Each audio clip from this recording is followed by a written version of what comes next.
This fat government official and his goons barge into the Yunyen company headquarters completely full of themselves. Next thing we see, the receptionist is spitting blood after a sudden brutal assault. Turns out this official slapped her hard the exact second he walked in. The guy points his finger right at the crying girl's face, trying to terrorize and humiliate her. He screams at her angrily, calling her out for having the nerve to ask why they're here, flexing his official uniform to force her to bow down to his authority, and rudely barking at her to get the hell out of his way right now. But out of nowhere, a massive strike sends one of his men flying through the air. The official panics, screaming about who dares to assault law enforcement. He's totally shocked that such a rebellious attack would happen first thing in the morning. Then, the MC's security guard appears, coolly smoking a cigarette and playing cards, completely ignoring them, before mockingly asking if they can't read the sign that bans dogs and traitors. The official's eyes go wide with total shock from this direct insult.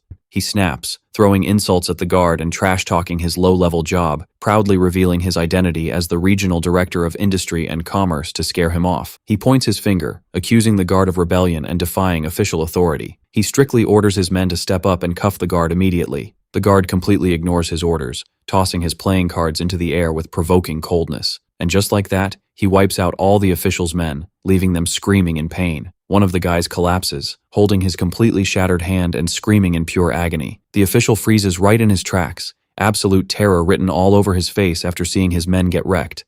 The panicked official stumbles back, stuttering after realizing the guard is a high-level martial artist, desperately trying to throw a final warning as the guard walks toward him, hiding behind the powerful Chi family name, hoping it'll save his skin. He claims he's got top-level official orders to stop the guard from hurting him, arrogantly pointing his finger and warning him not to dare touch him. The guard coldly fires back, making it clear that the Chi family is his main target to crush and destroy. The guard delivers a massive, direct slap straight to the official's face as punishment. The brutal slap sends him flying, crashing hard right onto the reception desk. The official lies there groaning in pain, threatening them if they ever dare to come to Yun City to stir up trouble. The guard brutally stomps his heavy boot right onto the official's face on the floor. He mocks him, telling him to bring a whole army next time instead of these weaklings. Standing tall, the guard flexes that this little fight was barely even a warm-up for him. He keeps pressing down, threatening to crush him to death if he stays disrespectful, before turning to the other terrified men, scolding them for just standing there like idiots. He sharply orders them to pick up their loser boss and drag him away, looking disgusted because they're messing up the company's clean floor, threatening to skin them alive if they don't get out of his sight right now. The terrified men quickly grab their boss and run for dear life. Cut to little Nyan eating her food all cute and innocent. The loyal subordinate kneels before our MC to deliver his secret report, respectfully letting his master know that the intruders have been dealt with and the place is squeaky clean, mentioning that the corrupt government official, Wang Di, got kicked out. He jokingly adds that the official will be eating through a feeding tube for the rest of his life as punishment, while the MC, his eyes gleaming with anger, realizes the Chi family is just using these guys to test his reaction. He closes his eyes in disgust, calling their sneaky methods totally cheap and pathetic. He smartly figures out that the real goal behind these skirmishes is just to buy more time, turning his gaze toward the bigger threat, the Medicine King Valley Sect, and smirking, expecting them to make their move any second now. Suddenly, the subordinate gets tense while standing next to the little girl, reporting to his master that their surveillance network just picked up a dangerous warning signal, detecting massive, violent energy waves erupting from deep within the Medicine King Valley, a sudden energy blast that just happened and is completely unprecedented. The scene shows an energy explosion, with 3 terrifying auras bursting out of the valley's gates. 3 colored energy beams blast off at max speed, heading straight for Yun City. The MC calmly analyzes the incoming enemy's strength based on their energy waves, concluding they're at peak Grandmaster level, but he just scoffs, viewing them as nothing more than slightly oversized ants that pose zero real threat, ordering his subordinate to head over to the city gates right away to wait for these intruders. Sitting completely chill, the MC gives his final orders, telling him to deliver a savage message that they're running low on coffins, coldly ordering him to book 3 extra coffins to welcome their new guests. A terrifying warning sign gets hung up on the city gate, promising certain death to anyone who crosses it. Curious citizens crowd around the gate, eagerly filming the bizarre scene on their phones, whispering in shock that the hanging coffin actually belongs to the young master of the Valley Sect. Suddenly, 3 terrifying elders from the valley emerge from the shadows in front of the gate, ordering everyone to back off. Pure horror and shock hit the citizens' faces the moment they see these elders, freezing everyone in place as they stare in panic at the imminent danger surrounding them. A creepy-looking elder with glowing red eyes steps forward, muttering dark words, expressing his absolute fury and regret over the torture their young master went through. His terrifying aura causes the citizens' phones and cameras to suddenly and violently explode. People scream in pain and panic, covering their ears while trying to escape the destructive energy wave. Some of them collapse, throwing up due to the intense pressure of his toxic energy. Amidst the chaos, the loyal subordinate steps forward with total confidence to face the three elders all by himself. He shows up holding a massive spiked club, mockingly calling out the one-handed elder, and keeping up the disrespect by provoking the other elder who clearly has a bad leg. He throws his final insult at the third creepy-looking elder, boisterously announcing that his master sent a non-negotiable message, letting them know with a wicked grin that 3 coffins have been custom-made just for them, coldly challenging them if they'll hop into their coffins willingly or if he needs to force them. The 3 elders stand in dead silence, their faces dripping with rage and vengeance from this disrespect. One of the elders cracks a psychotic smile, offering to give them a hand with dying instead. The elder's eyes flash green, admitting that the subordinate's physical skills look impressive and worth noting, but proudly claims all that raw strength means absolutely nothing against his own techniques. He disses the subordinate's durability, calling his body as fragile as shredded paper that's easy to rip through, refusing to waste any more time chatting with them, reminding him that their young master is still hanging high up in that coffin as living proof of their weak defeat. The elder's eyes burn red with pure rage at the thought of this massive humiliation spreading, screaming in frustration about how they can protect the Valley Master's honor after this public disgrace, laying down a final order to take out this annoying subordinate first to wash away their shame. The elder points out the upcoming blood sacrifice in Yun City. The buff subordinate stands in front of the hanging coffin to keep any intruders away, promising death to anyone who crosses the line. He gets ready for the clash, letting out a massive battle cry to intimidate his opponent. He activates his inner energy, flexing his insane superhuman strength and glowing aura. He unleashes his ultimate defense technique, making his body hard as a diamond. He heavily clashes with the Sect elder, who strikes with a glowing red palm blazing with energy. The 2 energies violently collide, sending a massive shockwave across the entire area. He gets pushed back and sent flying through the air from the sheer force of his opponent's strike. He realizes taking down this powerhouse on his own is going to be tough. The elder mocks his opponent, saying he started flexing way too early, arrogantly claiming that the subordinate just surviving his strike is already an achievement to be proud of. His eyes glow red as he says it's a shame his endurance has run out, declaring the battle over right here. The other 2 Sect elders jump in to stand alongside their comrade for the showdown. The 3 elders take up battle stances for a combo attack, activating a complex, linked martial technique to form a formation, the magical triple talents purgatory array that traps the subordinate. The guard realizes he's fallen right into the trap and is completely pinned inside the formation. Just then, a luxury car pulls up to the battlefield, honking loudly. The MC appears, chilling behind the wheel, calling out his subordinate, annoyed at how slow he's being in taking out these enemies, scolding him that getting pushed back like this is what happens when you slack off on training, mockingly asking if he's learned his lesson and heard enough now. He keeps his cold, sharp glare fixed on his beaten subordinate, who excuses himself by saying he's up against a peak Grandmaster-level fighter, which is why he took so much damage. The elder snaps at this sudden interruption, calling the newcomer a bastard. He furiously demands to know the identity of the guy who dares to ignore them, shocked by the MC's nerve to look down on their sect and completely sideline them. The MC coldly fires back that his identity doesn't matter at all, keeping his sharp glare as he states that the most important thing is something else entirely. He explains that their only fatal mistake is blocking his path. He steps out of his car with steady paces, walking towards his subordinate. The magical array completely shatters the moment he takes a step toward it. The elder is blown away by his ultimate array collapsing so easily, totally shocked that it shattered without the MC even lifting a finger. The MC taps 2 fingers against his subordinate's forehead, releasing a concentrated blast of energy. The energy surges through the subordinate's body, and he feels an insane amount of power filling him up. One of the elders is completely dumbfounded after realizing the massive power gap, recognizing in shock that the energy given to the subordinate carries the will of the god of war, wondering in absolute terror how someone could grant such terrifying power in the blink of an eye. He starts raving, wondering what kind of monstrous, mysterious entity they are actually up against. The MC gives his subordinate a strict 2-minute deadline to finish the fight, emphasizing that he needs to stick to the clock with 0 delays, justifying his rush because he wants to get back home for a midnight snack. The subordinate stands ready to jump back into the fight, completely re-energized by his master. His body erupts with massive energy as he thanks his master for granting him this power. He charges like a wild beast at the enemies, leaving a trail of absolute destruction behind him. The elders realize how bad things just got and decide to fall back to survive, urging each other to make a quick, immediate retreat away from him. The subordinate grabs one elder's head,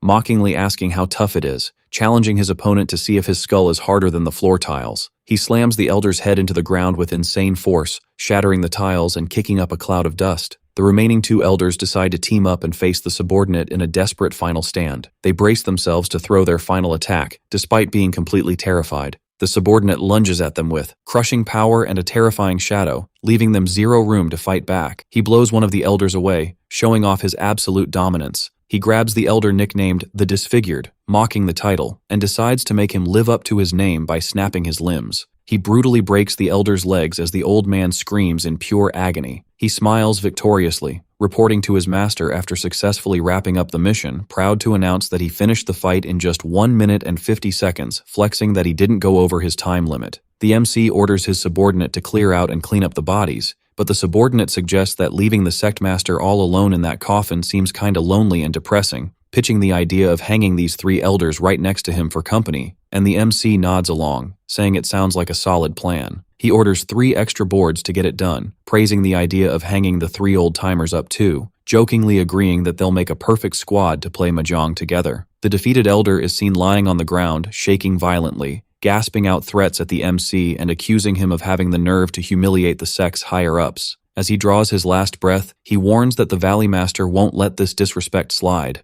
He declares that the day their master comes out of seclusion is right around the corner. He swears for a fact that their sect will get brutal revenge, finishing his threat by saying Yun City will definitely be washed in blood. The MC takes the threat with a mocking smirk, laughing off the whole washed in blood thing, telling the elder to pass a message to his master in his dreams, warning their master to wash his neck clean and wait for his death. He announces his plan to personally go hunt down the sect master and finish him off, ordering his men to step up and end this joke. He directs them to stuff these 3 bugs straight into the prepared coffins. The scene cuts to a phone video showing the coffins hung up on the city gate. The Chi clan leader is shown watching the clip with a dead serious face, unleashing a terrifying aura, making his subordinate spit blood from the intense pain. Rage and shock slowly crawl onto his face as he wonders who the hell has the guts to pull something like this, pointing out in utter disbelief that the targets are members of the powerful Medicine King Valley sect. He can't believe the culprit isn't afraid of provoking the entire martial arts world. The subordinate drops some crucial intel to his boss, reporting that the power used by the follower Tiangang in the attack was on par with a god of war. The Qi family head screams at his subordinate, refusing to let the MC live. He furiously snaps that there's no way they can overlook the MC's rebellious actions. He orders his car to be prepped for an immediate move to handle the situation. He announces his plan to call in a heavy hitter to intervene. He reveals his target is to eliminate the MC, Chen Junlin. He expresses absolute confidence in the powerhouse he's calling up, bragging they can easily take down 10 grandmasters. He laughs off the MC's strength, wondering if he'd even dare challenge that powerhouse. He sets tomorrow as the deadline to settle things once and for all. He swears a vendetta against the MC, vowing he will make him kneel like a dog before him. Meanwhile, the MC is shown chillaxing and smoking in a high spot, watching the city lights and taking in the situation. The subordinate reports to his master that the Qi family head secretly headed out to the Nanhai region last night. He adds that the head has already arrived at the Ye family residence over there. The MC sarcastically comments that some enemies will never learn their lesson until all their teeth are knocked out. He coldly states that these types only feel the pain after getting hit hard. He orders the immediate activation of his underworld forces, the Dark Palace, demanding a full global lockdown on everything related to the Qi family, and directing to freeze and seize all their financial assets and foreign investments. The scene shifts to show armed forces deployed right in front of the Qi family mansion. A cabinet member shows up alongside the Qi family head. The head points out that there's someone standing in their way. He tells him that this guy is their target, the MC. The other guy realizes who it is and shouts the MC's name, Chen Junlin. He arrogantly introduces himself, saying he's Ye Zhengguo. He adds that he's carrying top-level orders from the cabinet to deal with him. He tells the MC he's here to execute the conviction verdict against him. He arrogantly orders him to get down on his knees and beg for mercy. The MC completely ignores the threats, calmly reading the newspaper while his little daughter draws a picture. The little girl calls out to her dad, interrupting him.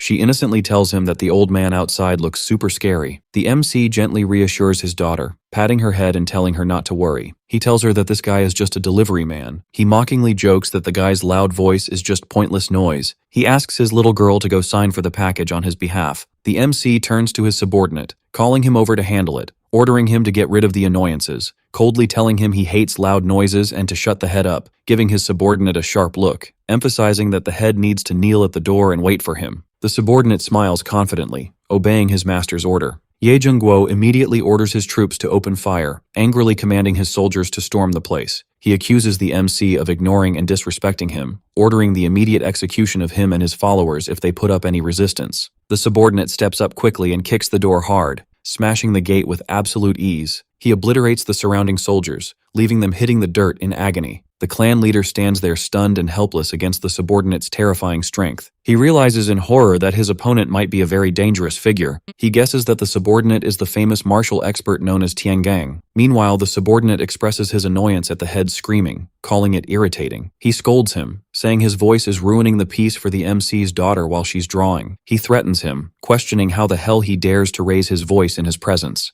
The head mockingly asks him if he even knows who he's standing in front of. He calls him disrespectful, insulting him as just a lowly servant. He angrily orders him to open his eyes wide and look carefully. He points sharply at him, emphasizing that the man before him is no ordinary guy. He reveals the identity of the person standing right next to him as the Supreme Inspector of the Military Command. He introduces him as a figure with massive influence. The subordinate keeps flexing absolute confidence in his master's power. He states that the MC's status means he doesn't fear even the greatest celestial lords. He threatens the head that he'll have to bow down 3 times if he even thinks about entering the MC's base, demanding he submit a formal apology letter just to get in. The inspector stands surrounded by his troops in front of the base, completely taken over by rage and ego. He calls the subordinate's demands the absolute peak of arrogance and madness. He furiously orders a highly advanced weapon to be brought in to handle the situation. He directs them to use the destructive weapon, Prison God No. 1, ordering to level the place to the ground as punishment for their rebellion. The scene shows a massive, high-tech military cannon being brought to the site. Turns out this cannon is a specialized weapon designed specifically to target expert martial artists. The weapon charges up its energy, ready to blast a devastating attack. The subordinate mockingly tells the inspector that he just brought destruction upon himself with his actions. The MC is shown standing tall in front of his base's gate, facing everyone. He looks at him calmly and disapprovingly. He reminds him of something that happened 10 years ago. He points out that the inspector had come begging him in the past, reminding him that he previously came asking for help to save his son. He mockingly notes that the inspector's attitude and look were way more humble and respectful back then. The head is completely shocked after recognizing the MC's identity and remembering the past. He drops to his knees in weakness and disbelief, unable to believe his eyes. In pure terror, he asks the MC if he hadn't died in the past. The head realizes with deep regret the awful mess he just put himself into. Panicking, he screams at his troops to start firing the cannon immediately. The inspector tries to stop him and prevent him from giving the attack order, delivering a hard slap to the head to shut him up. The inspector's hit knocks the head straight to the floor unconscious, and he finally recognizes the MC's true identity. He realizes the man standing before him is his former Supreme Commander. The inspector and all his soldiers drop to one knee in pure respect and awe before the Supreme Commander, the God of War. The panicked head realizes the true identity of the MC standing before him, wondering in shock if he really is the Supreme Commander. The MC confirms to him that there's only one Supreme Commander in the entire country. His eyes widen from the shock of the revelation as he connects the dots to verify the identity of the person he surrounded, finally realizing that the young man standing tall in front of him is indeed the great Supreme Commander. The MC coldly scolds Ye Jungguo, noting that he still remembers his military rank, asking him with suppressed rage why the hell he brought all these troops and heavy weapons. He condemns his audacity to aim his cannons to surround his personal mansion. He accuses him of crossing every red line for planning to wipe out the commander's entire family. The MC grabs the face of the broken inspector, mocking him for messing with the wrong guy, following up with a straight threat about whether his actions count as rebellion and high treason, asking in a terrifying tone if these deeds will be held against him. The inspector prostrates on the ground in pure terror, denying any treason, apologizing profusely while slamming his face on the floor, claiming total ignorance of the situation, and submissively shifting the entire blame onto the Chi family for tricking and using him. He keeps crying and begging, admitting he deserves death for his massive mistake. The MC coldly tosses a tissue onto his head, giving him a merciless look. He tells him that since he knows he deserves death, then he should just end his own life and not hope to survive. The MC firmly calls his loyal follower Tiangang to execute the order, commanding him to send official Ye to his final doom without hesitation. The terrified inspector panics, awaiting his doom in absolute horror after hearing the MC's orders. The MC turns with killer coldness to decide the fate of the Chi family head standing before him, passing a terrifying sentence to tie him to the muzzle of the destructive cannon, mocking him that dying this way perfectly suits his status. The massive follower steps up with a creepy smile, hyped to carry out his master's command. The Chi family head screams hysterically, rejecting this brutal fate and begging them to stop, desperately trying to use his status as clan leader to save himself, foolishly claiming he has an immunity medal that blocks his execution as a last-ditch effort to survive. He screams out the MC's name, Chen Junlin, blasting his decision, furiously challenging him on what right and authority gives him the power to kill him. The MC fires back with pure pride and power, asserting that his decision to kill anyone needs zero justification, explaining that as Supreme Commander, he doesn't owe explanations to people like him, giving Tiangong the signal to carry out the execution right away. The massive cannon powers up, destructive energy gathering at the muzzle getting ready to blast. A massive beam of energy shoots from the cannon, ripping right through the tied-up leader. His entire body completely vaporizes from the violent blast, leaving absolutely nothing behind. The remaining government official shakes so hard from the horrific scene he's completely paralyzed. The MC coldly turns to the panicked official after deleting the head, telling him with a creepy smile that it's his turn now to face his fate. The official collapses to his knees, rambling confessions that he deserves death for his actions, keeping up the begging for the Supreme Commander to spare him, submissively promising that he'll head straight back to the capital and never bother him again. He suggests a lighter punishment for himself, asking to be thrown into prison instead of being killed. The MC coldly questions his prison suggestion, calling it way too soft and completely unfitting for the scale of his crime. He explains to him that the Chi family is done for, completely wiped out, pointing out that this downfall will trigger massive shakeups in the region's business and political circles, ordering the official to take responsibility for settling the fallout and calming things down. He stresses that he doesn't want to hear any rumors or gossip about what went down, and the official agrees in absolute terror and submission, promising to follow his orders to the letter. The MC feeds him the official cover story to release about today's events, telling him to announce that the Chi family colluded and plotted with foreign forces, adding that they were planning a rebellion and a coup against the state, wrapping up the story by saying the Ministry of War intervened and eliminated them right on the spot. The MC calls his subordinate over again after wrapping up his arrangements, ordering him to kick the official out to end the meeting. The follower smirks wickedly, ready to carry out his master's order and throw out the annoying pests. He drops a harsh warning for the official to deliver to his family in the capital, ordering him to tell his clan leader to keep a tight leash on his obedient dogs, threatening him with clear warnings if they dare stir up any trouble next time. He states he won't hesitate to trash their ancient family mansion in the capital, dialing up the disrespect by vowing to turn their luxury estate into a public restroom. The official is terrified, submissively confirming he will deliver the message exactly as told, renewing his promise to pass the warning faithfully before tucking tail and running. The scene shows cars speeding out of the city after the showdown wraps up. The follower approaches the MC with a serious look to report new updates, confirming to his master that even though the Chi family is completely wiped out, the danger isn't fully gone and they need to watch out for any remnants. The follower adds that there's another, more dangerous threat they need to handle, pointing out that the Medicine King Valley Sect has started moving for revenge, explaining that the sect has likely received the terrifying gift they sent them. The MC issues a strict military order to message the Northern Region forces, commanding the summon of 10,000 elite shadow guards to head to the city, making Yun City the staging ground for his troops, and declaring a harsh lockdown under martial law starting today. He orders a total blockade on the city where entry is allowed but leaving is completely banned, while the follower curiously asks if his master plans to turn the city into an unbreachable fortress. The MC coldly smiles, rejecting that basic description, denying he's just playing defense and emphasizing his plan is way bloodier, making it clear he intends to turn the entire city into an absolute slaughterhouse for his enemies. He threatens the martial arts world that since they wanted to start this war, he will turn the city streets into a mass grave to bury them all. He states with absolute confidence that he doesn't care how many enemies show up, vowing to bury and annihilate every single one of them no matter the numbers. The scene cuts to the country's capital, where the great-grandfather of the Ye family sits with a face full of pure horror. He issues an immediate order to lock down all the family mansion gates for 3 months. He strictly bans anyone from the family from stepping foot outside for any reason, furiously threatening to snap the legs of anyone who dares to break this rule. The family members are completely shocked by this sudden, brutal decision, wondering in utter disbelief what's going on. The scene wraps up with official Ye Zhengguo appearing on TV screens, formally announcing the Qi family's involvement in high treason and their absolute elimination. A family head speaks about a man named Chen in Yun City. He angrily claims this guy is a monster, not a normal human. He describes him as a god who forces laws and rules to bend before him. He orders 4 coffins to be sent to the Medicine King Valley Sect. The 4 coffins actually arrive at the Medicine God Temple Square, shocking the disciples. A desperate scene shows someone begging not to be locked up. The tragic scene continues as the victim refuses to eat anything offered to them. They give in to the pressure and forcibly agree to eat. The heir of Medicine King Valley, Junwoo Shi, remembers his suffering while repeating his acceptance to eat. Absolute shock and deep grief appear on the face of a sect disciple watching this scene. The eyes of the Medicine King Valley sect leader burn with furious rage. Out of sheer rage, he lets out a thunderous roar that shakes the very foundations of the temple. He spits out the name Chen Junlin with pure hatred and menace. He screams that the MC's actions are a massive insult and cross all lines.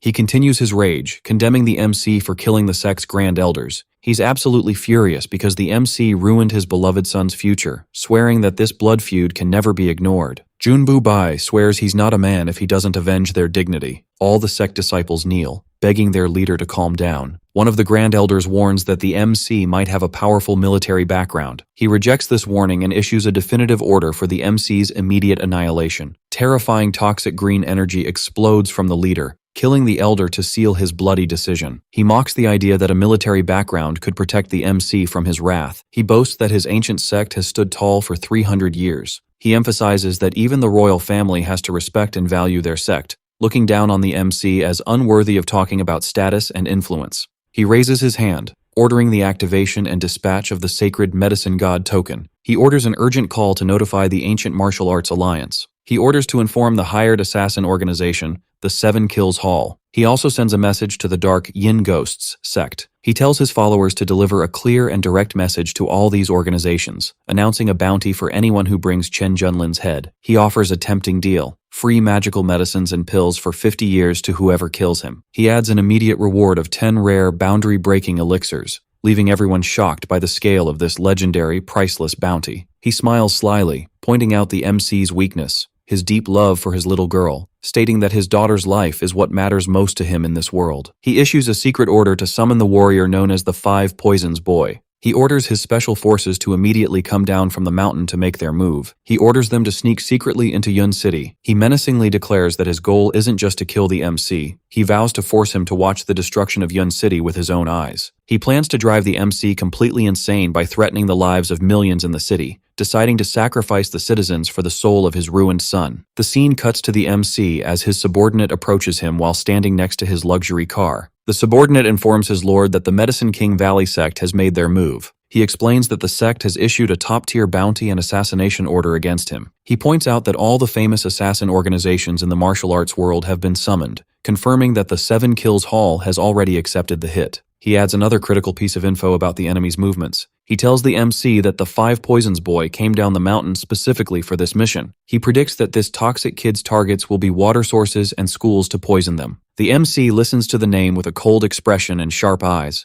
remembering that this kid is a psycho obsessed with turning children into toxic puppets. The subordinate confirms this horrific info about the nature of this opponent. The MC is highly annoyed by the thought of this filthy entity approaching his city and family. He issues a strict order to block these enemies from entering the city at all costs. He justifies his order with lethal sarcasm, stating he doesn't want their kind polluting his city's air. He orders the deployment of the terrifying Wolf Knights unit from the Northern Army. The subordinate nods, understanding the orders and ready to execute them. He reports to his lord that the Wolf Knights have already taken positions along a 300-kilometer defensive line around the city. The MC coldly brings up the assassin organization that accepted the hit. With a sly smile, he notes that since they're just mercenaries chasing money, he will deal with them without any rules or mercy. He orders his subordinate to send a message to Commander Tiangang, setting tonight as the time to start the violent retaliation and settle scores. He coldly expresses his desire to see some fireworks, promising explosions that will light up the night sky. The subordinate grins widely and creepily, confirming he understands his master's bloody message. He excitedly predicts that Yun City's sky will be bright and spectacular tonight thanks to the explosions. Little Nyan Nyan runs innocently toward her dad, interrupting his serious talk. The MC holds his daughter tenderly, hiding the truth by claiming he was just talking to a cleaner. He keeps reassuring his daughter and shielding her from the atmosphere of danger and death. He subtly jokes that his message was about the need to sort out the trash, meaning his enemies. He continues his hidden metaphor, pointing out that there's toxic and harmful waste to get rid of, firmly stating that the only solution for this dangerous trash is to burn it to ashes. The little girl listens to her dad while eating candy with wide, innocent eyes. She nods, confirming she understands her dad's advice about cleanliness. She innocently adds that her teacher also taught her the importance of keeping the environment clean from pollution. The scene shifts to show an assassin organization's car secretly tailing the MC through the city streets. One of the masked killers laughs mockingly while monitoring the target. The scene reveals that drones from the MC's forces have already spotted these killers. The eyes of the MC's men gleam in the dark, confirming they completely surround the city and are just waiting for the signal. The scene shifts to the assassin's secret headquarters inside Yun City, where they are gathering. One of the killers reports to their boss, confirming the intelligence on the target. They confirm that Chen Junlin is currently inside his house. They arrogantly explain that his only protection is his guard, Tiangang. The killers excitedly ask if they should launch the attack and seize the chance. The one-eyed assassin boss refuses to rush, telling them to be patient and take it easy. He justifies his stance because the Valley Sect offered a crazy bounty, meaning other greedy factions chasing this prize will move soon. The 7 Kills Hall boss decides to send a bunch of fools first to scout the attack route, aiming to drain Chen Junlin's energy and wear him out. One of the followers chimes in with worry, warning him of the consequences, sharing rumors about the terrifying strength and ferocity of the guard Tiangang, reminding him that Medicine King Valley's 3 top elders fell easily before him. The boss mocks these warnings, underestimating their opponent's power, explaining that those elders messed up by choosing a direct public confrontation. He proudly reminds his men that they are professional hitmen, explaining that the core of an assassin's work relies entirely on stealth and hidden hits, listing their underhanded methods like using deadly poisons to get the job done. He adds that kidnapping is also among their effective plans. The boss issues strict orders to convey instructions and execute the plan. He directs his forces to split into groups to act simultaneously.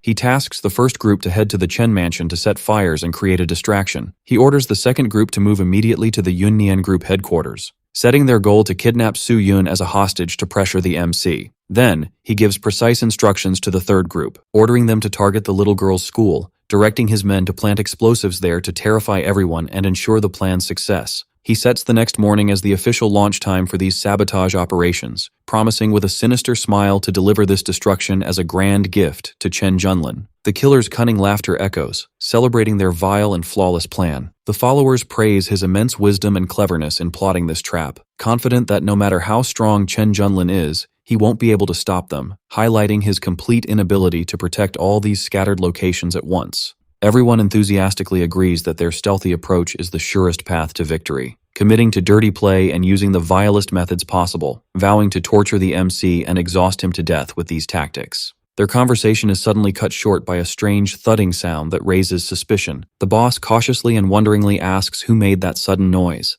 The thudding sound repeats, increasing the tension and making everyone highly suspicious. He screams angrily, demanding the intruder reveal themselves and stop playing games with them. Suddenly, a skull-masked man appears, representing one of the commanders of the MC's Dark Palace. The boss is shocked by this terrifying intruder showing up in their secret lair, furiously asking about his true identity and why he came. The masked man mocks him, replying that he's just a simple delivery guy. The boss is absolutely enraged, thinking this intruder is seeking his own doom. The masked man puts his finger on his lips, demanding complete silence, ordering them with terrifying calmness not to make a sound, and passing a direct message from his master, the Underworld Emperor, explaining that the little princess is a light sleeper and must not be disturbed by noise. Based on that, he makes a final decision on everyone's fate in the hall, coldly asking them to accept their death completely quietly without any screaming, ending with a provocative question. Do they agree to this fate? The assassins suddenly realize they've walked into a perfect trap, completely surrounded by laser beams.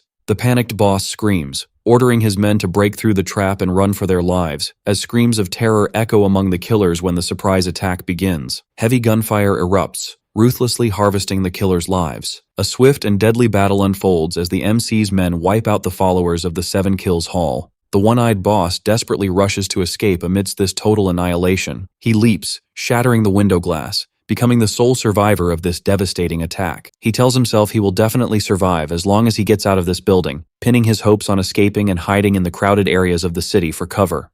But he's shocked to find massive ranks of the Northern Army's Wolf Knights waiting for him. Guard Tiangang stands there, annoyed that a single rat escaped the tight ambush. He grumbles while holding a piece of meat, complaining that this annoying situation ruined his appetite. He throws the meat bone into the air with massive power toward the fleeing boss like a deadly missile. The boss screams in absolute horror, realizing his unavoidable doom is approaching. The bone pierces his forehead with extreme accuracy, ending his life instantly. He falls dead from a single decisive blow, without any chance to strike back or resist. Tiangang wipes his mouth, coldly announcing the end of his mission and the successful elimination of the enemies. He orders his forces to start disposing of all bodies and clean up the place completely. He reminds them of their master's strict instructions on how to handle enemy remains, describing these bodies as dangerous, toxic waste that must be handled with extreme care, emphasizing that they must be completely burned to scattered ashes without a trace. A soldier lights a match, preparing to execute the burning order and purify the scene. Fire blazes intensely, consuming the killer's remains and completely erasing their trace from existence. That same night,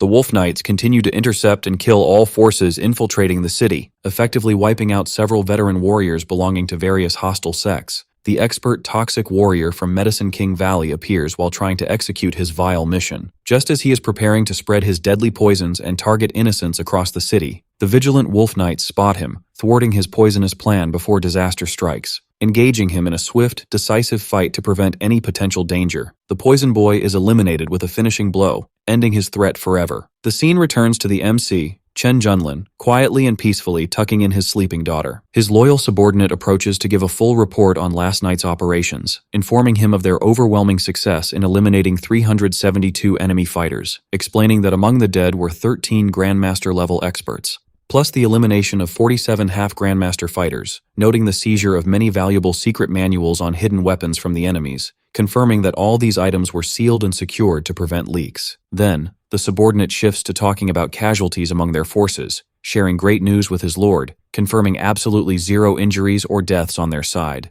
The MC gazes at the city skyline from his balcony, wondering about any new movements from the Medicine King Valley. The subordinate replies based on precise data from the Death God's Eye surveillance network. He points out that unusual activity was detected in the forbidden area deep within Medicine King Valley, explaining that energy fluctuations there reached their absolute peak last night, revealing certain signs that the leader, Junbu Bai, is about to break out of his seclusion. The MC calmly asks how much time is left before this leader comes out to face him, and based on data, the subordinate estimates it will take at least 3 days. The subordinate estimates it will take 7 days at most for him to emerge from seclusion. The MC smiles confidently, considering the provocation he sent his opponent was big enough. The scene shows the MC cooking some eggs in a frying pan. The little girl innocently asks her dad to cook her eggs medium well. The MC lovingly grants her request, calling her a greedy little cat. While eating, the wife tells her husband that her company is signing a contract for a huge project today, apologizing that she might be late coming home. The MC reassures her that he'll pick up Nian from school, asking her to focus on her work with complete peace of mind, assuring her there's no need to worry about anything at home. The MC gives his wife a special black card, the ultimate card of the Emperor's Chamber of Commerce. He explains that this card is valid and accepted worldwide, telling her she can use it to get any resources her company might need in the future, ordering her to just swipe the card to fulfill any needs, stressing that there's no need to consult him or let him know when using it. The scene cuts to a subordinate reporting to his lord about Medicine King Valley, pointing out expectations that their opponent Junbu Bai will end his seclusion within 3 days. The MC orders his subordinate to task the Death Guard squad with setting up an ambush around the valley's perimeter, sternly emphasizing his desire to track and monitor every single enemy movement precisely. The subordinate fully obeys his master's orders, ready to execute them. The scene shows Medicine King Valley sect leader Junbu Bai still in seclusion. His eyes suddenly snap open, flashing a golden light that reflects his terrifying power. Massive energy explodes from his body, shaking the surrounding area. The leader lets out a powerful roaring cry showing he regained his strength, announcing his successful breakthrough in martial power level, confirming his arrival at the mid-stage martial emperor realm. He screams angrily, shouting the name of his enemy, Chen, vowing revenge, completing it with Junlin as pure malice fills his face. He issues a decisive order to his followers to start moving, ordering the gathering of all experts and fighters above the Grandmaster level in the valley, setting a 3-day deadline to complete preparations and mobilization, vowing that he will personally lead them to crush and level Yun City to the ground. The old subordinate moves out, agreeing and confirming the execution of his leader's orders. The scene shifts to a secret meeting of clan grand leaders discussing the events in Yun City.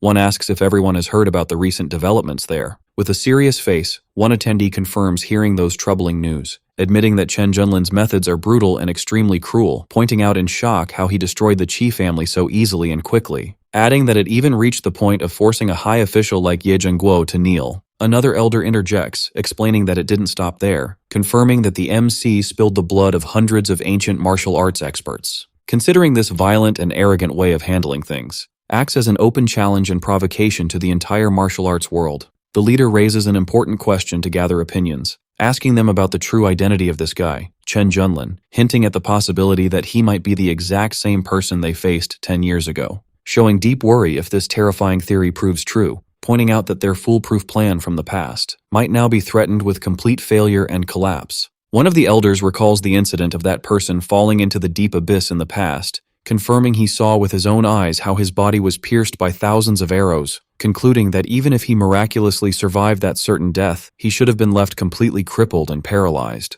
Yet he marvels at the massive power the MC currently displays, believing that this overwhelming strength can only be explained by one thing, claiming that this man carries a great hidden secret, a secret capable of bringing the dead back to life, guessing it might be much deeper and more dangerous than they think. One leader inquires about their boss's intent and what he plans to do. The boss decides to hold back and monitor the situation closely for now, suggesting to let the Medicine King Valley sect test the MC's true strength, hoping Junbu Bai succeeds in eliminating him to end the problem. But he sets a backup plan in case the Valley sect fails its mission, vowing that they will step in to end it with their own hands, confirming their intent to extract the MC's secret no matter what it takes. The MC is shown looking at his phone after receiving secret updates, reading a notification about intel gathered on the movements of various hostile factions. His little girl curiously asks what he's focusing on so intently on his phone screen. He teases her, hiding the truth by pretending he's checking the weather forecast, telling her that heavy rain is likely over the next 2 days, noting that he'll have to get his umbrella ready early just in case.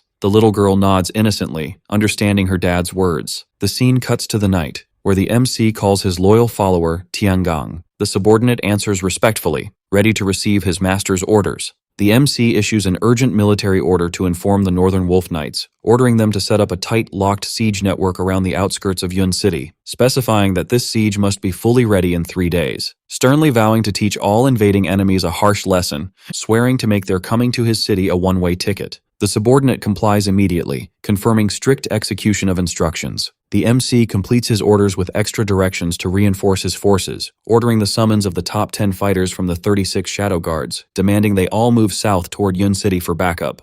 The subordinate confirms full understanding of these strategic moves. The MC looks at the city lights, muttering the name of the Medicine King Valley Sect, also mentioning the ancient martial arts alliance with a promising smile, declaring that since they are in such a hurry to meet their doom, he won't hesitate to grant their wish and send them to hell. Another subordinate appears to present a new report to his lord, informing him of data gathered from the latest Death God's Eye surveillance. The subordinate reports to his lord that Medicine King Valley has mobilized 23 experts above Grandmaster level, explaining that among them are 3 great Grandmaster fighters. He adds that 4 major factions from the ancient martial arts alliance answered the sect's call, pointing out that they sent 17 additional experts, completing his report with over 40 half-Grandmaster fighters among the enemy forces. The subordinate estimates these forces will arrive in the early hours of dawn tomorrow, expecting the first wave of scout forces to reach the outskirts of Yun City soon, setting the following evening as the expected arrival time for the rest of the forces, confirming that the enemy's main strike force will be fully deployed by then. The MC calmly asks about the force comparison and his army's size against these hordes. The subordinate confidently begins reviewing their special forces count, detailing that they have 3,000 Northern Wolf Knights, adding that an extra 500 fighters from the Special Death Squad are ready to intervene, pointing out the arrival of 12 out of 36 heavenly commanders from the Dark Palace, adding that 36 out of 72 earthly commanders have also taken their positions. Watching the city from his window, the MC issues a firm order to his subordinate, ordering the immediate removal of all forms of external siege placed around Yun City. Shocked by this bizarre order, the subordinate calls out to his lord in protest, showing signs of confusion and a total lack of understanding for this sudden retreat. The MC explains to his follower that he wants to let all enemies enter the city freely, revealing his plan to turn the entire place into a massive, closed hunting ground. The MC smiles coldly and slyly, enjoying his clever scheme, mockingly noting that the enemies think they're coming to trap and finish him off. Realizing the meaning behind the plan, the subordinate's expression shifts to deep understanding, concluding that these invaders are actually the ones who will be the prey in this trap. The scene cuts to the empty southern checkpoint of Yun City at night. A car carrying a group from the 7 Stars sect arrives, surprised by how quiet the place is. Members wonder why there's no guard presence despite reports of martial law being declared. Showing surprise at the complete absence of any checkpoints or obstacles in their path, the group leader decides to ignore it, considering it unimportant, expressing relief that this security vacuum saves them a lot of trouble. The leader interprets this situation as the MC being utterly terrified and backing down from the confrontation, simple-mindedly concluding that the target hid out of fear of the incoming hordes. The leader admits their sect isn't as strong as Medicine King Valley, but they're still influential, boasting that they form the primary strike force in the martial arts alliance, pointing out that the rewards and terms offered by the Valley Master were super tempting, confirming it would have been stupid to miss this golden opportunity to bag the bounty. Suddenly, the group notices someone blocking their path in the dark. It turns out the loyal subordinate is standing firmly in front of their car, coldly smoking a cigarette. The gang members step out of their car, drawing their weapons and threatening the man with death. The mysterious follower smiles mockingly, completely unbothered by their threats, explaining to them that they've already walked right into the trap set for them, sarcastically welcoming them to Yun City, which will be their graveyard, explaining that the only rule in this city is death to invaders. Confirming that while entering was easy, getting out has become impossible. One of the MC's snipers appears, targeting a member of the enemy scout force. The target is taken out with a precise shot, ending his life instantly. Another enemy fighter runs, trying to sneak secretly into the city, but he steps into a tight ground trap that clamps ruthlessly onto his leg. The fighter falls to the ground in pain, spitting blood from his injury. Another infiltrator pops out of a manhole trying to escape like a rat, but gets hit by a fatal electric shock from another trap custom-made just for him. The MC drives his car at night while receiving a report via earpiece from his subordinate. The subordinate reports to his master that 47 infiltrators were captured last night, explaining that among the prisoners are 12 Grandmaster-level fighters, adding that the remaining 35 are half Grandmaster level, confirming that all prisoners were thrown into secret cells under an abandoned factory south of the city. The MC calmly asks about the casualties and injuries among their forces. The subordinate delivers great news, confirming 0 injuries or deaths among their men. The follower shifts to developments regarding the Medicine King Valley sect, pointing out that the sect leader noticed communications cut with his scouts, explaining that the leader became absolutely furious after realizing his men failed, revealing that he decided to change his plan and move earlier than scheduled, with the subordinate expecting the leader and his main forces to arrive tonight, confirming he will personally lead the assault on the city this time. The MC smiles with a sly expression, completely satisfied with these developments, expressing his happiness that the prey has finally fallen into his net. Before wrapping up, the subordinate adds another crucial piece of info, pointing out suspicious movements from the capital, Kyoto, explaining that the Yunyen family has sent their third young master to the city, guessing the goal of this visit is to gather intel and assess the MC's strength. The next morning, the MC is shown holding his little girl's hand and walking down the street. Out of the corner of his eye, he catches someone watching him from a nearby cafe. It turns out the observer is the Yunyen family's young master, Yuan Qing. The young man sits confidently, sipping his coffee while eyeing the target. The MC decides to completely ignore this stalker and keeps walking with his daughter. The scene shifts to a fleet of cars belonging to Medicine King Valley heading toward the city at sunset. Inside the car, the old follower tells his master that they've finally approached Yun City. The Valley Master mutters the MC's name, pure hatred and revenge written all over his face, blindly vowing that today will be the last day of his life. The convoy suddenly halts after a man blocking the middle of the street cuts them off. It turns out to be the skull-masked man, welcoming them on behalf of his master. The masked man stares coldly and menacingly at the stopped cars before him, delivering a direct verbal message from the ruler of hell, welcoming them to Yun City, which will be their final resting place. The convoy is shocked as dense red laser beams target their cars from every side. The Valley warriors step out of their cars cautiously, on guard to handle the situation. One commander asks in shock if they are surrounded by snipers. He shrugs off the ambush, calling it cheap tricks that are beneath their level, boasting that their high combat skills will make this trap absolutely trivial. One of the Valley warriors mocks modern firearms, calling them completely useless. Out of nowhere, he gets sniped right in the middle of his forehead. The loud bang of the bullet piercing his forehead echoes as it drops him dead. He collapses instantly, leaving his comrades completely shocked and stunned. They wonder in disbelief how a Grandmaster's protective armor got pierced, shocked that a regular bullet could break through his solid defense. The masked man appears and explains that this bullet is anything but ordinary, revealing it's made from a special armor-piercing meteoric iron. He adds that this ammo was custom-made to take down ancient martial artists just like them. The leader strictly orders his forces to get ready to move. Realizing how bad the situation is, the Valley warriors decide to split up to escape the ambush, agreeing to regroup after sneaking into the city. They scatter in different directions to distract the MC's forces.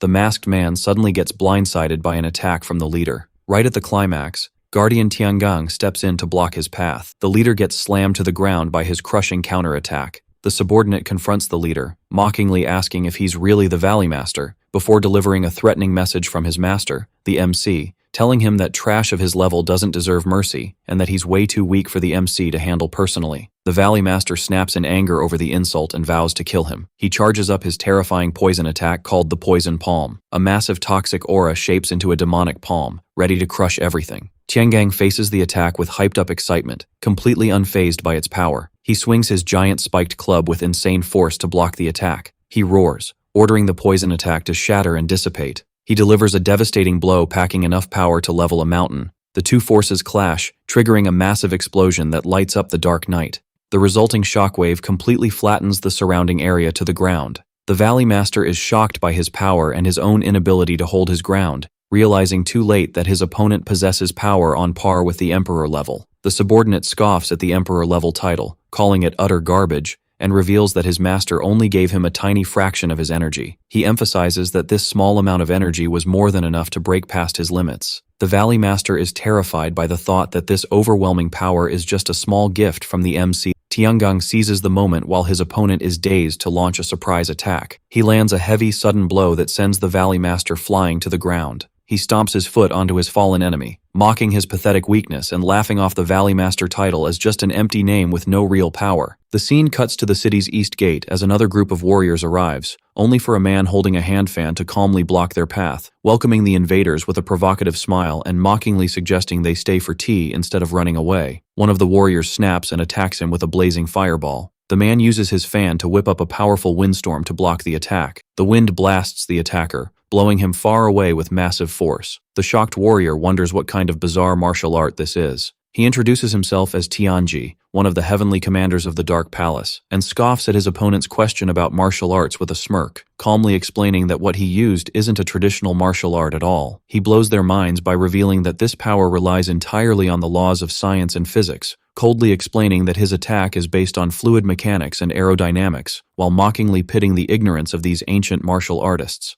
He describes their minds as hard as stone and stuck on outdated methods, driving the warriors wild with rage over his mockery and disrespect. He coldly adjusts his glasses, tells them to get ready to die, and launches a swift, lethal attack that wipes out his enemies. He stands alone amidst the scattered corpses of the warriors around him. He whispers to himself, agreeing with his master's take, calling these invaders cheap, weak trash, and contemptuously concluding that the entire martial arts world is no longer a threat. Cutting to the west gate, one of the MC's men is chasing a fleeing warrior, mockingly telling his opponent not to run because the game is just getting started. The fleeing warrior looks back in sheer terror at his pursuer, calling him a monster, and finishes his sentence in total despair, realizing he's facing an unbeatable entity. A girl hanging from a tree shows up, introducing herself as Decoy, and gets pissed off for being called a monster. She launches a bloody, lightning-fast attack that finishes off the panicked warrior. She lands on the ground with a sly laugh, pointing out that there are 6 targets left. The scene shifts to the north gate, where a massive fighter standing with high-tech weapons appears. He aims his weapons at incoming targets. One of the large enemy warriors gets sniped cleanly by the advanced weapon. His companion panics, wondering what kind of deadly, unseen weapon this is. The cyborg fighter introduces himself as Zuiming from the Special Death Squad, unleashing a barrage of heavy, destructive gunfire at his enemies.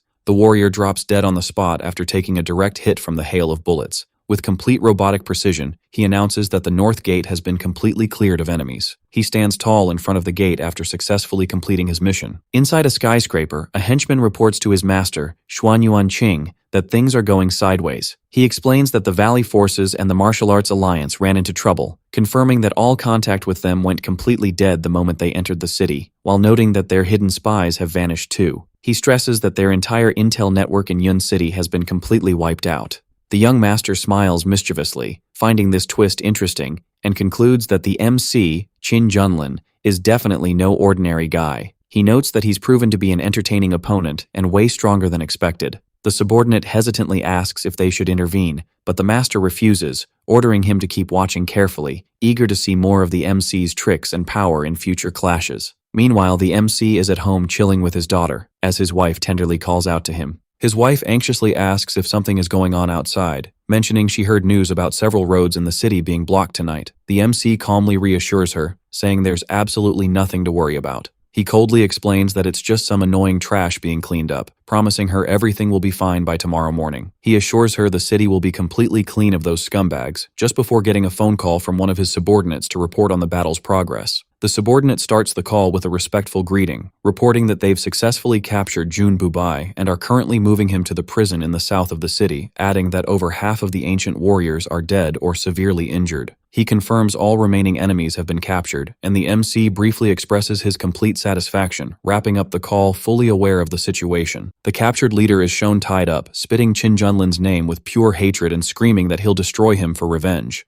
Guardian Tiangang mocks him, pointing out he can't even beat him, let alone the MC, laughing at his delusional dreams of taking down his master. The captured leader explodes with rage at the guards, swearing they'll deeply regret this, reminding them of his influential Medicine King Valley sect, and threatening that his sect still has an unused trump card. The guard laughs off the threat, mockingly asking what this trump card is and sarcastically questioning if he means that hidden person, deducing with a smirk that he's talking about the sect's Grand Elder. Total shock covers the captured leader's face now that his secret is blown. He wonders in disbelief how they could possibly know this major secret. The guard shuts him down, calling it nonsense, and doubles down on the mockery, claiming they know every little detail about the Valley sect. He explains that all their secrets are crystal clear to his master, ordering him to shut up and behave in his cell. He tells him to wait until his master is free, adding that he'll come personally to deal with him soon. The captured leader screams in pure rage and frustration. Despair hits the rest of the captured warriors from various factions, thinking it's game over and realizing the Medicine King Valley sect is totally done for and destroyed. Terrified, the prisoners wonder who this Qin Junlin guy really is, completely gripped by fear over what kind of beast they're dealing with. Their chatter is cut short as a mysterious shadow enters the cell. It turns out to be the MC himself, coming face to face with the prisoners. The MC addresses the crowd, mockingly welcoming them to his city, which has now become their prison. He announces he's going to make something very clear, promising to teach them an undeniable lesson. He coldly points out that there are certain people in this world. He explains that these people should never be messed with or provoked, adding that the price for doing so will undoubtedly be their lives and souls. The prisoners sit behind bars, completely terrified and dumbfounded. The MC is accompanied by his loyal followers as he tours the prison. They give their master a detailed update on last night's events, explaining the showdown with the 4 sect leaders of the Martial Arts Alliance, confirming that 3 were killed while 1 managed to escape. The MC calmly asks about the identity of the runner. The subordinate reveals it's the leader of the 7 Stars sect, Ling Xiaozi, explaining that he relies on swift wind techniques and that his insane speed was the reason he survived. He adds that he managed to break through the blockade at the North Gate, and admits their forces couldn't catch up to him in time. The scene shows the warrior speeding away in the dead of night.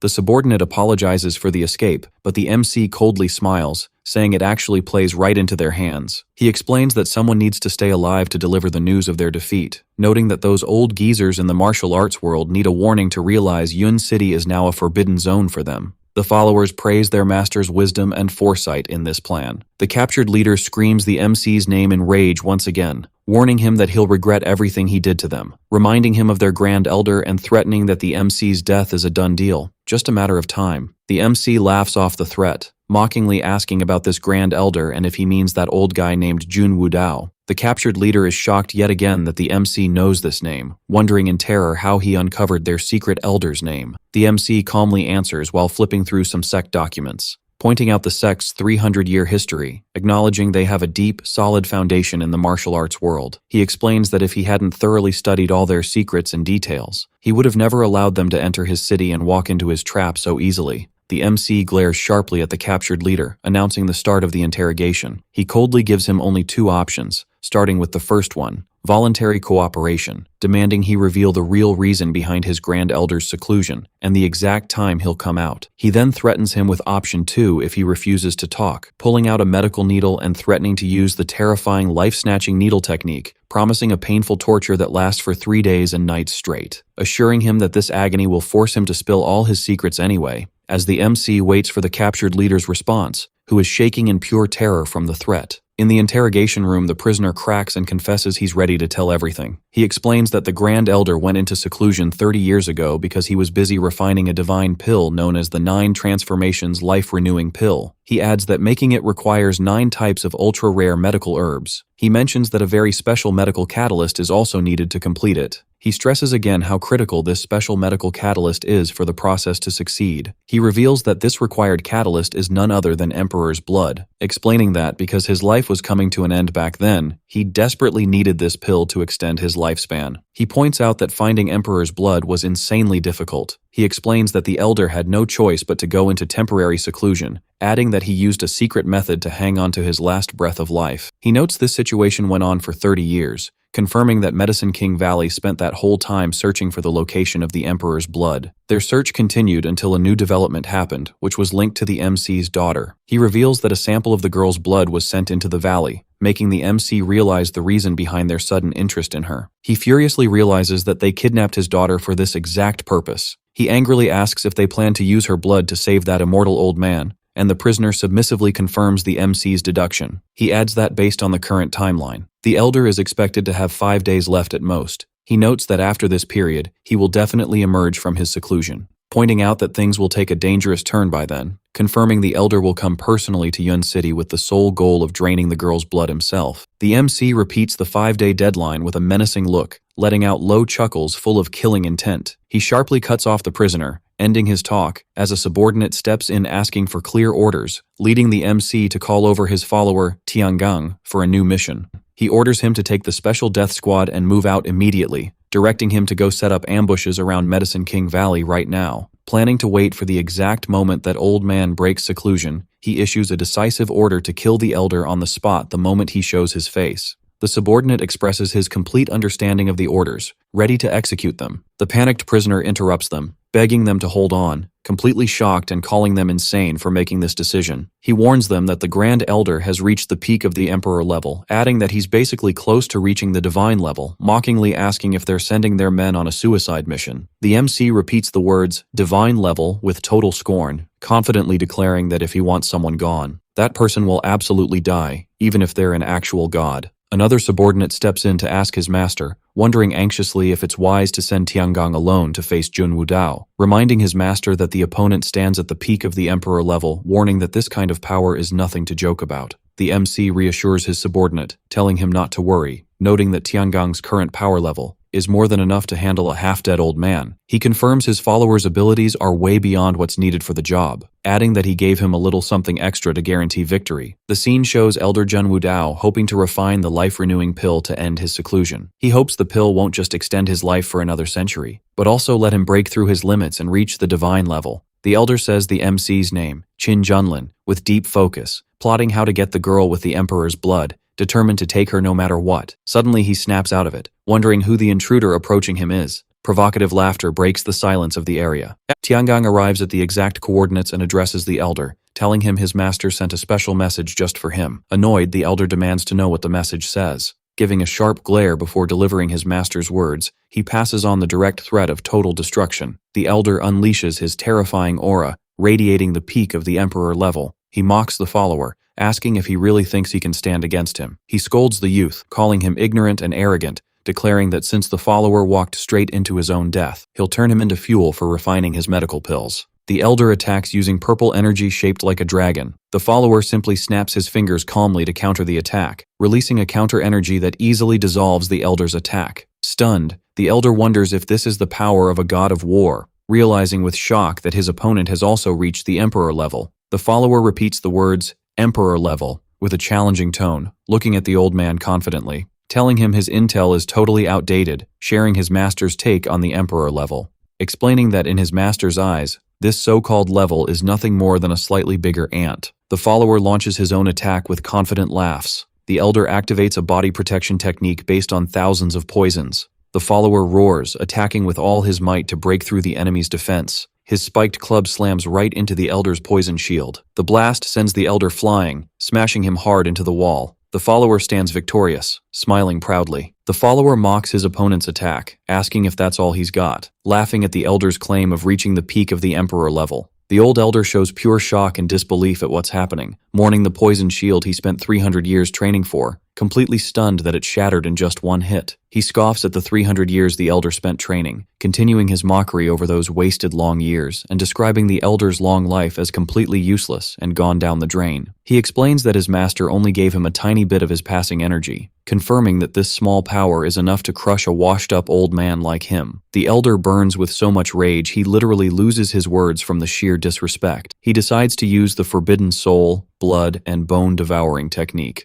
The follower gets annoyed by the elder pulling the same old trick, looking down at the Medicine King Valley members and mockingly asking if they don't have any new fighting styles. He lets out a powerful, destructive roar to block the attack. The roar keeps tearing through the elder's attack, completely vaporizing it. The broken elder asks in terror what kind of bizarre martial art this is, but the follower scoffs at calling it a martial art, coldly explaining that it's nothing of the sort. He reveals it's just a simple sound technique his master taught him. The elder chokes on his own blood from pure fury and frustration. The follower calls out to the broken old man with a cold, sarcastic tone, asking if he has any last words before dying. As he takes his last breaths, the elder barely manages to say, "Emperor's blood," claiming this blood is coveted by the entire ancient martial arts world, throwing one final warning about the consequences and claiming they'll never be able to protect the girl. The follower completely laughs off the elder's claim about their inability to protect her. He crushes the old man under his foot, ending his life completely without mercy. Backups from the Dark Palace arrive at the battlefield. The masked man walks with steady steps deep into the cave to check it out. He orders his forces to clean up the entire place and hide the bodies, commanding them to burn down the whole area to erase any remaining trace. The Dark Palace men start gathering the corpses and meticulously cleaning the site.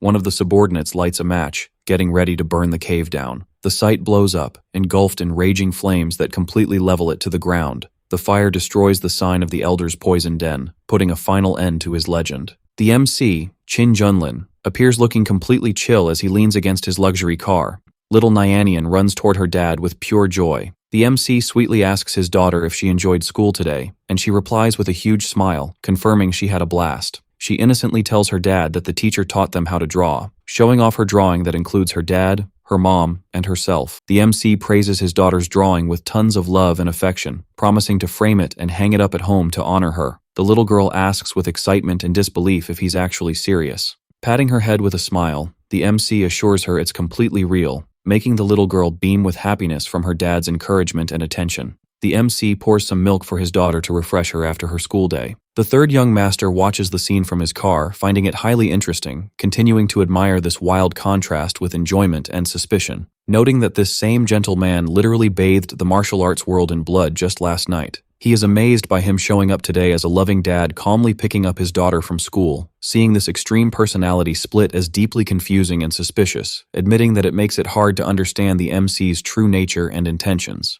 The subordinate calls out to get the young master's attention and ask for orders, questioning if they should keep tracking the MC. The young master rejects the idea of keeping tabs on him, deciding to pull back instead. He orders his henchmen to get ready to move out immediately, announcing his decision to head back to the capital city, Kyoto, tonight. The MC coldly notes that he was being watched the entire time without showing it. The scene shows the MC's phone buzzing with a new notification while he's eating dinner with his family. The message states that Xuan Yuanqing has left Yun City and headed back to the capital. The little girl curiously asks her dad what he's reading so intently on his phone. The MC denies anything important is going on to hide the truth and protect her innocence, telling his kid he was just checking tomorrow's weather forecast as a cover-up. The girl smiles, wishing for beautiful sunny weather tomorrow, and the MC promises to take her to the amusement park to have some fun and play. Both the wife and daughter cheer up from this sweet promise that brings them total happiness. The third young master quickly arrives at the Zhuanyuan family mansion. He respectfully greets his father, the family head, right upon arrival. The father welcomes his son back from Yun City, asking for news and curiously inquiring about the actual situation and updates there. He confirms the situation there is way more dangerous and complicated than they thought back in the capital, informing his dad that the Medicine King Valley sect has been completely wiped out, revealing that the valley leader, Jun Bubai, was utterly defeated and captured, adding that the valley's grand elder, Jun Wudao, has been killed too, before shifting to talk about the 4 major sects of the ancient martial arts alliance. He confirms that 3 of these sect leaders were dropped dead in Yun City, explaining that leader Ling Xiaozi from the 7 Stars sect was the only one who managed to survive and escape, pointing out that all this total destruction went down in just a single night, explaining the fate of all those ancient martial artists who entered the city with confidence, confirming that the number of dead and injured tragically surpassed 200 people. The father shows absolute shock, struggling to believe the insane power Qin Junlin wields, asking in disbelief if the MC's power has truly reached such a terrifying level. He explains that the danger isn't just limited to the MC's personal strength, emphasizing that the scariest part is the overwhelming power his loyal followers possess, giving a live example of that powerhouse subordinate named Tiangang. He wraps up his report by confirming that this subordinate managed all by himself to take down a peak emperor-level warrior like Jun Wudao. The young guy briefs his boss on the details of the forces that include the Death Squad. He points out that there are 36 heavenly commanders from the Dark Palace. He adds to his report the presence of 72 earthly commanders, and confirms that every single one of these fighters is considered the elite of the elite. The old man seriously asks if he's sure this is the same person from 10 years ago. The young guy answers, confirming he's over 80% sure. He pulls out a photo he took in front of the kindergarten as proof of his words, and asks the old man to look closely at the features of the MC's daughter. He confirms that her features perfectly match those of the Chen family from the past. He worriedly points out that the events of the past are over and done with, and notes that the real problem facing them right now lies elsewhere. He wonders in confusion about the best move they should make now. He mentions that the MC's current power has become a huge obstacle, and stresses that it's no longer easy for them to just face or handle him simply. The old man decides to wait and not touch the MC for the time being. He suggests leaving the task of testing and provoking him to the other families. He reasons that if he really is the same person from the past, then the great secret he carries within him is totally worth them waiting and watching patiently for. The young guy nods,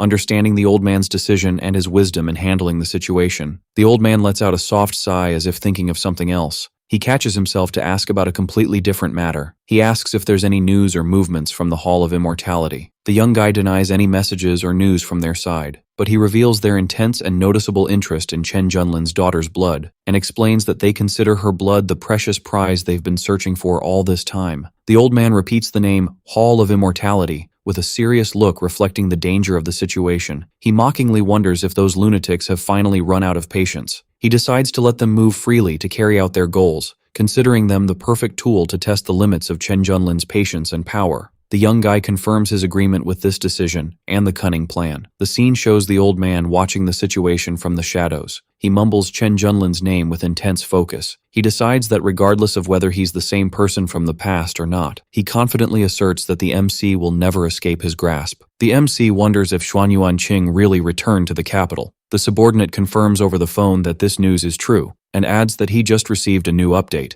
The message indicates that the young guy has entered the Xuanyuan family mansion, and reveals that he held a secret 1-hour meeting with Xuanyuan Bojin. The MC expresses his complete satisfaction and reacts positively to these developments, and confirms that the bait was successfully cast, just as expected, and points out that the next step is waiting for the big prey to swallow the bait. The subordinate calls his master over the phone to tell him more, and informs him that there is another crucial matter he needs to know. The subordinate reveals they intercepted a secret message on the dark web, and explains that there is a highly secret organization moving in the shadows.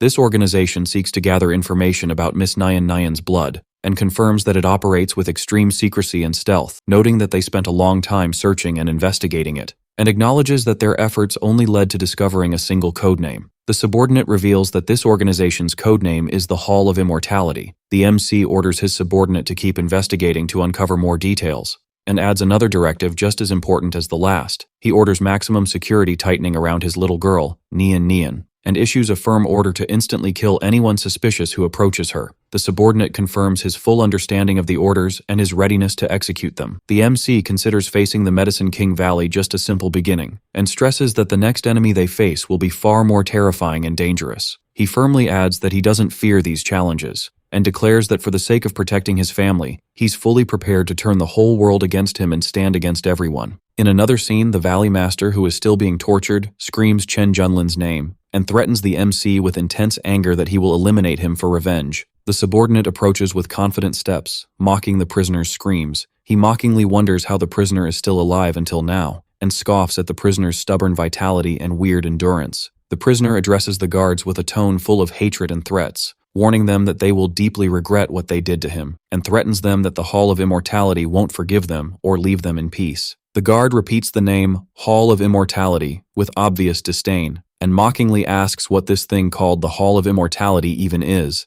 The prisoner laughs maliciously, asking if they think Medicine King Valley is just some ordinary sect, and reveals to them that their real backer and the force standing behind them is the mysterious and powerful Hall of Immortality, and stresses that this hall is the absolute and actual ruler of the ancient martial arts world, and explains that as long as they know about the precious Emperor's blood, things will take a decisive, irreversible turn, and threatens them that their end is near and death is their fate. The guard ignores his threats, calling it the same broken, repeated record, and boredly asks if he has anything new and different to say. The guard decides to tell him some good news, in his sarcastic words. He grabs the prisoner and tells him that the great elder of Medicine King Valley has already been wiped out and finished by his own hands, and adds that after this event, the entire Medicine King Valley has nothing left but this prisoner, a lone leader with no soldiers or followers. The prisoner refuses to believe this shocking, horrifying news, and screams that this is absolutely impossible and can't happen, reasoning that the great elder had reached the peak of the martial emperor level, and wonders in bewilderment how a mere subordinate could take down someone that powerful. The subordinate conveys his master's message to the captive that they kept him alive for a specific purpose. He tells him that the purpose of keeping him alive is to make him a witness,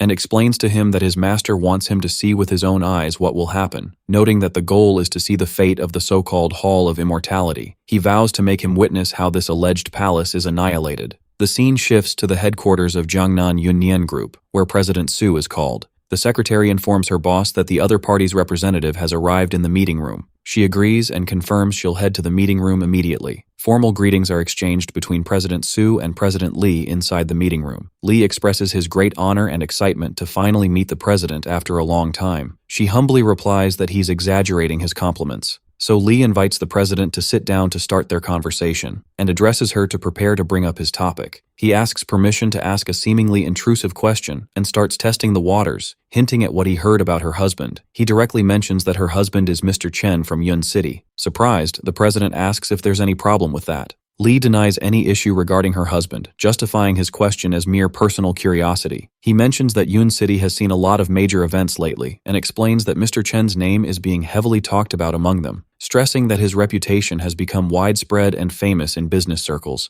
He praises him for marrying a beautiful woman like the president, concluding he's truly lucky. The president calls him out to steer the conversation, seriously suggesting they focus on discussing business cooperation and politely asking him not to stress himself over her personal matters. Stammering, Li agrees to her request, trying to salvage the situation, and apologizes, admitting his question was sudden and inappropriate. He calls her name again, probably to resume their business discussion. The secretary in the president's office notices something fishy about Li, expressing her suspicions that his words carried hidden meanings.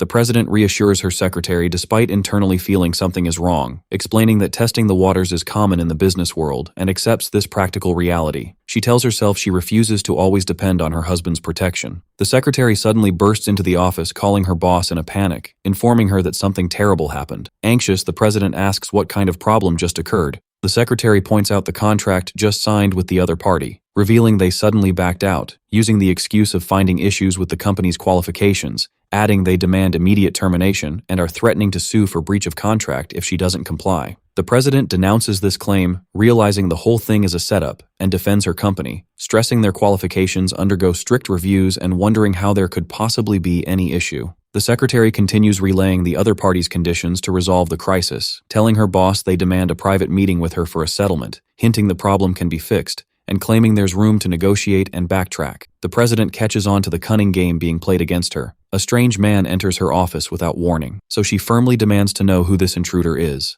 The man introduces himself as Zhao Kun, vice chairman of the Jiangnan Chamber of Commerce, and reiterating his high position there. The vice chairman brings up the cancelled contract, arrogantly admitting he was the one who ordered Li to back out. Furious, the president asks what his true intention behind this move is. Zhao Kun denies any complex motives, claiming he just wanted to give her a warning. He downplays Mr. Chen's power no matter how great it might be, describing her husband as just a locally influential figure in Yun City, pointing out that things are completely different in Jiangnan and emphasizing the need to submit to local rules and regulations. The president challenges the vice chairman to clarify the rules he's imposing. Zhao Kun shamelessly demands 30% of the company's shares for free, adding a greedy demand for an extra 20% of annual profits, explaining, these demands are payment for his services, promising to guarantee that the Yunyen Group's business runs smoothly in Jiangnan as a form of blackmail. Defiantly, the president asks about the consequences if she rejects these unfair terms. Zhao Kun scoffs, mocking her refusal, and threatens to lift his protection and guarantees from her company, hinting that Yunyen Group's survival in Jiangnan will be endangered.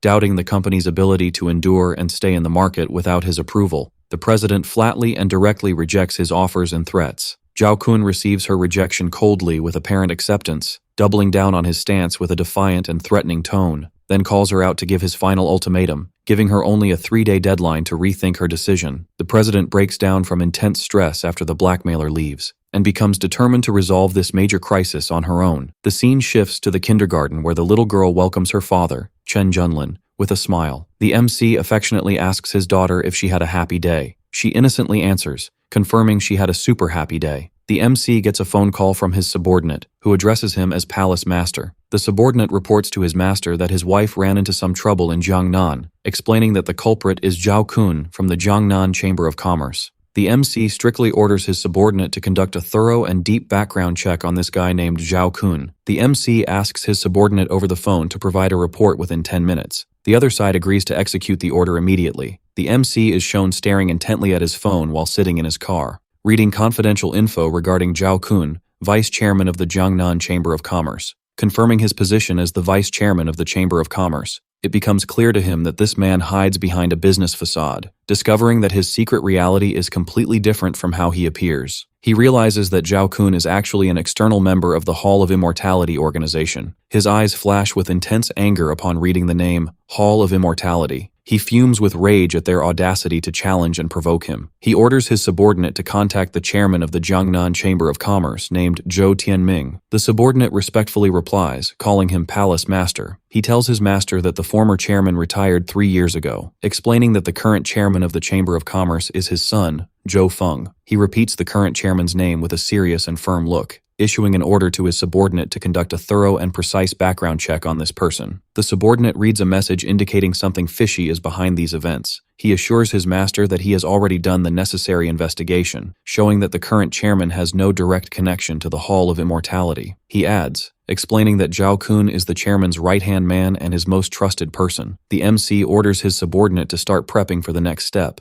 declaring his intention to personally head to Jiangnan the next day. The subordinate obeys his master's orders completely. The MC notices his wife spacing out while they're having dinner together. He realizes some problem went down at her company. The wife talks to herself, saying she doesn't want to worry her husband with her problems. She tries to play it down, justifying it as just work stress. He gently calls his wife's name with care, reminding her of the strong marital bond that unites them. He affectionately wonders why she's keeping her problems from him. She looks at him hesitantly, clearly touched by his supportive words, expressing her desire to rely on herself to solve this crisis. The MC agrees to her wish, respecting her independence, reaffirming his full support for her decision and standing right by her side. He alerts her that if things go sideways and she can't find a solution alone, he asks her not to hesitate to tell him so he can step in at the right time. He vows to protect her and never let anyone hurt or bully her. The scene shifts to the MC's subordinate, who's conducting secret investigations to uncover the plot's threads. He greets his master when they meet on a building rooftop, reporting to his master that he uncovered all the details of the Jiangnan situation perfectly, explaining that Zhao Kun's targeting this time is aimed at the MC's wife, confirming that the Hall of Immortality is the real mastermind behind these actions, showing they want to make the wife submit through commercial pressure, adding that their plan relies on using this pressure as blackmail leverage, revealing that their ultimate goal is forcing the MC to hand over his daughter, Nian. The MC repeats Hall of Immortality, with features reflecting his extreme rage, denouncing their despicable methods and use of every underhanded trick possible. The subordinate calls his master again, waiting for his directives, suggesting immediate intervention to eliminate Zhao Kun directly. The MC strictly and firmly rejects this suggestion, justifying his refusal by saying a quick death is way too easy of a punishment for his kind, declaring his intention to make the entire Jiangnan Chamber of Commerce pay the price, vowing that his punishment will expand to cover the whole Jiangnan province, stressing that he'll teach everyone an unforgettable lesson and truth, pointing out that anyone who dares to touch his family will inevitably be forced to pay a heavy price. The subordinate nods, understanding his master's murderous intent and ready to execute it. The scene shifts to the headquarters of the Jiangnan Chamber of Commerce. Zhao Kun enters Chairman Zhou's office and addresses him respectfully, informing him that new updates have come from Yun City's side.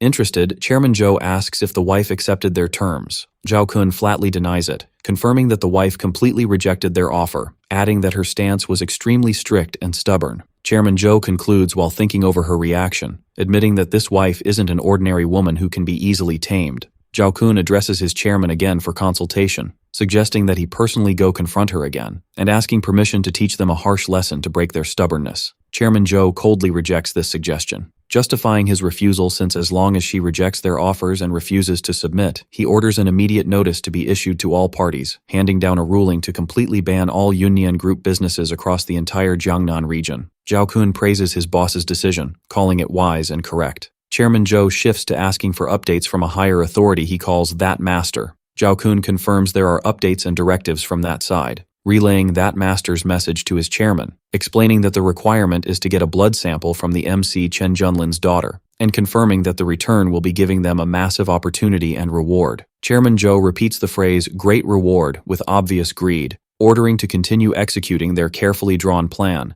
and stressing the need for extreme caution to avoid raising the enemy's suspicions. Zhao Kun submissively obeys, confirming his compliance with the instructions. The secretary suddenly bursts into the office calling Chairman Zhou, reporting that several people have arrived at the company's ground floor, and adding that these people are demanding to meet him personally. Surprised, Chairman Zhou asks about the identity of these sudden visitors. The secretary answers that the visitors claimed they're from Yun City. Zhao Kun repeats the city's name in surprise and anxiety. The MC and his subordinate walk into the office with confident steps reflecting arrogance and power. The chamber chairman expresses his shock, calling the MC's entrance cocky and brash. Tensely, he asks who these two people storming his office are. The MC calmly and confidently introduces himself, saying his name is Chen Junlin, adding coldly that he's from Yun City to confirm his identity. Zhao Kun repeats the name in shock, trying to process the situation. He catches himself and addresses him respectfully, saying, "Mr. Chen." The MC asks in a provoking tone if something's wrong, sardonically completing his question by asking if he's not welcome here. The MC reminds the chairman of his deputy's visit yesterday as a hint, explaining that his deputy went to visit his wife's company yesterday in an attempt to threaten her. Signs of tension and anxiety appear on the vice chairman's face after realizing the reason for the visit. The MC sarcastically justifies his sudden visit, saying returning a visit isn't considered rude. The chairman tries to save face with a tense smile, claiming the MC is joking, flattering him by asserting that his visit is a huge honor for the Jiangnan Chamber of Commerce. The MC cuts off his fake compliments and addresses him strictly, clearly stating that he doesn't like beating around the bush and prefers getting straight to the point, directly asking him if his deputy's actions yesterday were based on his orders, and inquires if the deputy acted on his own without consulting him. The chairman tries to evade a direct answer, addressing him respectfully, fearfully claiming there's a big misunderstanding here that needs clarification. The MC insists on his question with a sharp glare that allows no evasion, strictly repeating his question about whether he was the decision-maker, and stressing the need to know if the deputy acted alone. Under pressure, the chairman confesses that it was his decision. The MC receives this confession coldly, saying that's very good. The MC addresses the chairman again, preparing to hand down his judgment, placing two decisive, unavoidable options before him. He starts laying out his first option in a threatening tone, ordering him to go give a formal public apology to his wife, and also requiring full compensation for all losses suffered by her group. The MC moves on to present the second and harsher option, vowing to wipe the entire Jiangnan Chamber of Commerce off the face of the map. The chairman jumps out of his seat, shocked by the scale of the threat, angrily asking if the MC is openly threatening him. He answers with a provoking smile, confirming he can take it however he likes. The chairman scoffs, trying to regain his self-confidence, accusing the MC of extreme arrogance and madness for saying such words. The chairman brags that their Chamber of Commerce has been operating in the province for 30 years,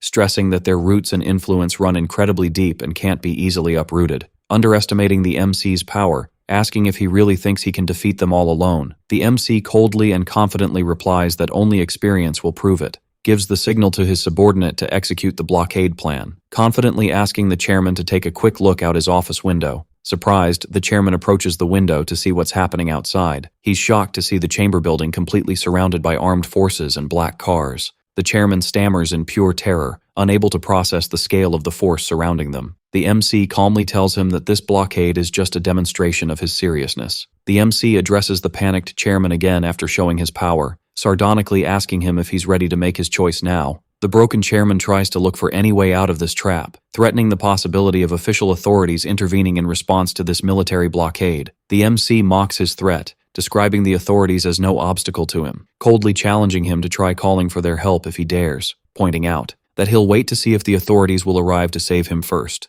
or if his doom and demise will be faster than any help arriving. This tense conversation is interrupted by the former chamber chairman entering furiously. The old father strictly orders his son to kneel immediately before the MC. Shocked, the son calls his father, surprised by this humiliating command. The father screams in his son's face, repeating his order to kneel without any discussion, delivering a hard slap to his son to force him to submit and obey. The son groans from the slap while still in complete shock, falling to his knees humiliated on the floor before the MC, obeying his father's command. The old father turns to the MC, addressing him with deep respect as young master, politely greeting him and hoping he's been well since their last meeting. Coldly and curiously, the MC wonders if this old man knows him. The old father confirms with a tense smile that he knows him all too well, pointing out that his acquaintance with him goes back 10 years ago, when the MC was still a young master and heir to his ancient family, expressing pride that he had the honor of meeting him once back then, recalling how the MC was an ambitious, lively youth in those days,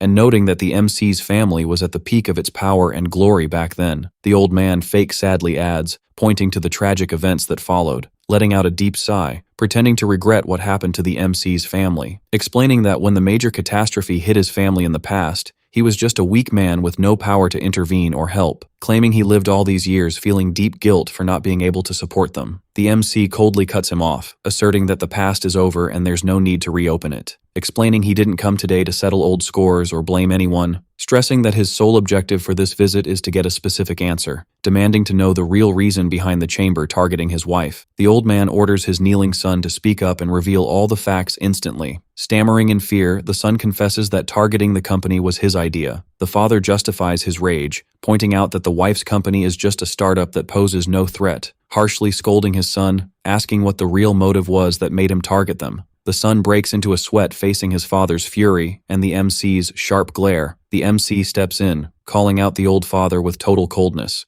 drawing his attention to the fact that their chamber deputy seems like a very interesting character hiding a lot of secrets. The MC coldly holds his phone while watching the panicked deputy justify his stance, only to finally confess that the real orders came from a higher authority they call that master. The vice president brings up the idea of getting a blood sample from Chen Junlin's daughter, explaining that this would give them a massive, unmissable opportunity. The old man snaps sharply at his VP, angrily asking what the hell he's doing behind his back. Terrified, the VP falls to his knees, calling out to Chairman Zhou in panic, stuttering to justify his actions, claiming he did it for the good of the Chamber of Commerce. Chairman Zhou delivers a brutal slap to his broken VP, accusing him of colluding with outsiders, harshly scolding him for targeting young Master Chen's daughter, denouncing his claim that this reckless move was for their benefit, angrily asking if he even realizes the scale of his mistake, and asserting that his actions are bringing absolute disaster to the entire Jiangnan Chamber of Commerce. The MC steps in, ordering the VP to speak up and reveal the truth, questioning him about the identity of the higher-up he's taking orders from. The VP refuses to answer, claiming he can't reveal the secret. The MC threatens him in a terrifying tone, asking if he thinks he's bluffing, and vows to make him beg for death from the sheer agony right then and there. Terrified, the VP breaks down, declaring his readiness to confess everything, finally revealing that the power behind him is the Hall of Immortality, explaining that one of the palace elders contacted him personally, noting that their only demand was to get a sample of the little girl's blood, and adding that the reward would be giving them a chance to reach the martial emperor realm. The MC repeats the name Hall of Immortality with deep, hidden rage, issuing a firm order to his subordinate to take the traitorous VP outside, telling him to deal with him in his own way as punishment. The subordinate obeys, confirming he will carry out the orders. The VP screams in pure terror as he's dragged away. The subordinate flashes a sinister, terrifying smile as he grabs his victim. The VP keeps screaming hysterically, refusing his inevitable fate, crying and begging Mr. Chen to spare his life. Chairman Zhou turns to the MC with absolute respect, submissively apologizing and admitting his failure in managing his men, blaming himself for letting his VP pull such foolish stunts under his watch, offering to give up his entire wealth and assets to show his regret, and emphasizing that this is to compensate the MC and his wife for any losses they suffered. The son is completely shocked by his father's generous offer. The old father screams in his son's face, ordering him to shut up, harshly scolding him for the massive disaster he brought upon them. The MC cuts them off, calmly calling out Old Man Zhou, telling him he doesn't need to make all these concessions, pointing out that the Chamber of Commerce is the fruit of the old man's personal hard work and foundation, and assuring him that he doesn't seek to steal other people's properties or achievements, but catches himself with a condition that carries a decisive clause, specifying that this condition goes into effect starting today, ordering that the Chamber of Commerce be banned from ever targeting the Yunyen group again. He adds another equally crucial demand, ordering the old man to personally send his son to Yun City, making it a condition that the son stands face to face with his wife, forcing him to get down on his knees and give her a direct apology. The son is clearly resentful of this demand that humiliates his pride. The father quickly saves face, telling the MC to completely rest assured, and vows to execute this order to the letter without any shortcomings. The MC briefly expresses his satisfaction with this commitment. Before leaving, the MC turns around to drop a final warning to the old man, clearly pointing out the matter regarding the Hall of Immortality, strictly warning him against intervening or getting tangled up in this dangerous business. After the MC leaves the office, the son calls out to his father, asking in annoyance if they are really going to submit to this man's orders. The old father firmly shuts him down, refusing to argue, passionately asking if he even realizes the MC's true identity. Starting to recount the details of the MC's prestigious past from 10 years ago, explaining that the Chen family was one of the most powerful and influential families in the country, pointing out that Chen Junlin was considered an exceptional, once-in-a-lifetime genius, asserting that the return of this powerful man will completely change the course of everything, wondering at his incredible ability to survive that deadly past, warning his son that a man with this kind of resilience is someone they can never provoke, mentioning that destroying his family required a massive alliance of the capital's top families, and stressing that without that alliance, the Chen family wouldn't have fallen in the first place.